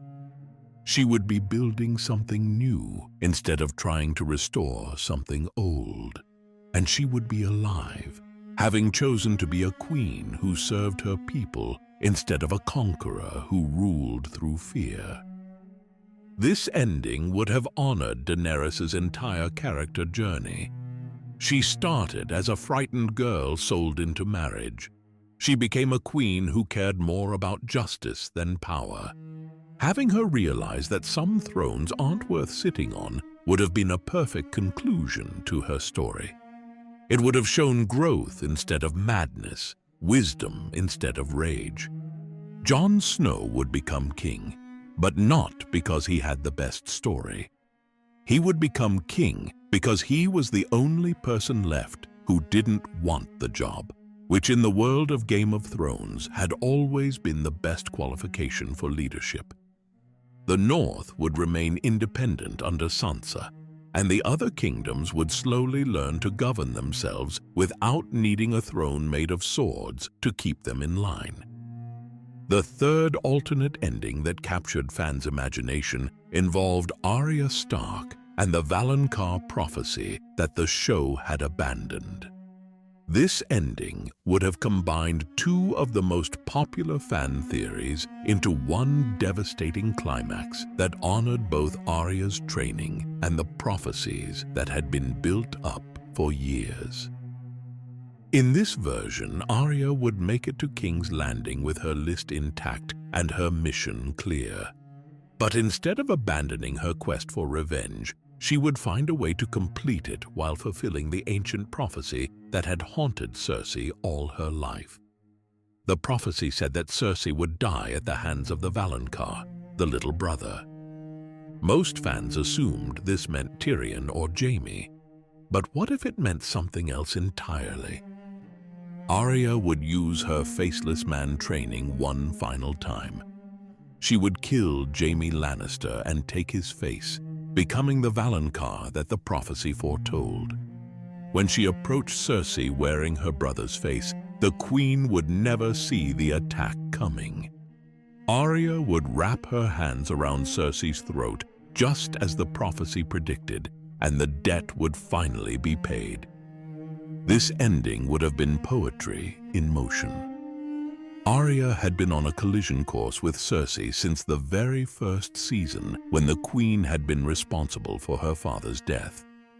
The list that Arya recited every night started with Cersei's name. Having her be the one to finally cross it off would have been deeply satisfying. But more than that, it would have shown that Arya's training with the Faceless Men wasn't just a detour in her story. It was preparation for her ultimate purpose. She learned to become no one so that she could become anyone she needed to be to serve justice. She learned to kill efficiently and silently so that she could reach the people who thought they were untouchable. The Valonqar prophecy would be fulfilled in a way that no one saw coming, but that made perfect sense in retrospect. Arya wasn't Cersei's little brother, but she could become him when justice demanded it. The prophecy would be technically true while also being completely subversive. The little brother who killed Cersei would be the little sister who had learned how to wear any face she chose. This ending would also have given Arya a final moment of choosing between her family and her mission. She could have killed Cersei as herself, claiming the victory for House Stark. Instead, she would choose to honor the prophecy and let Jaime Lannister take the credit for the deed, even though he was already dead. It would have been a moment of selflessness disguised as revenge. After Cersei's death, Arya could disappear into the crowd wearing any face she wanted. Her list would be complete, her training fulfilled, and her family safe. She could sail west of Westeros as herself, finally free to explore the world without the weight of vengeance on her shoulders. These alternate endings shared something that the actual finale lacked. They felt inevitable in retrospect, while still being surprising in the moment. They honored the character journeys that fans had followed for years, while also paying off the mysteries and prophecies that had been planted throughout the story. They understood that the best endings aren't necessarily the happiest ones, but they are the ones that feel true to everything that came before. The reason fans created these alternate endings wasn't because they wanted different outcomes for their favorite characters. It was because they wanted endings that felt like they belonged to the same story they had been watching all along. They wanted conclusions that honored the themes of power and corruption and love and sacrifice that had made Game of Thrones special in the first place. In the end, these fan theories became more than just wishful thinking. They became proof that great stories belong to everyone who loves them. When the official ending disappointed, the fans wrote their own. When the prophecies went unfulfilled, the theories kept them alive. When the character arcs felt incomplete, the alternate endings gave them the closure they deserved. Game of Thrones taught us that anyone can die and anyone can betray you, and power corrupts even the best intentions. But it also taught us that stories live forever, and sometimes the endings we imagine are more powerful than the endings we get. Winter came and went, but the conversation about how it should have ended will go on for years to come. The wheel may be broken, but the story keeps turning, and that might be the most fitting ending of all.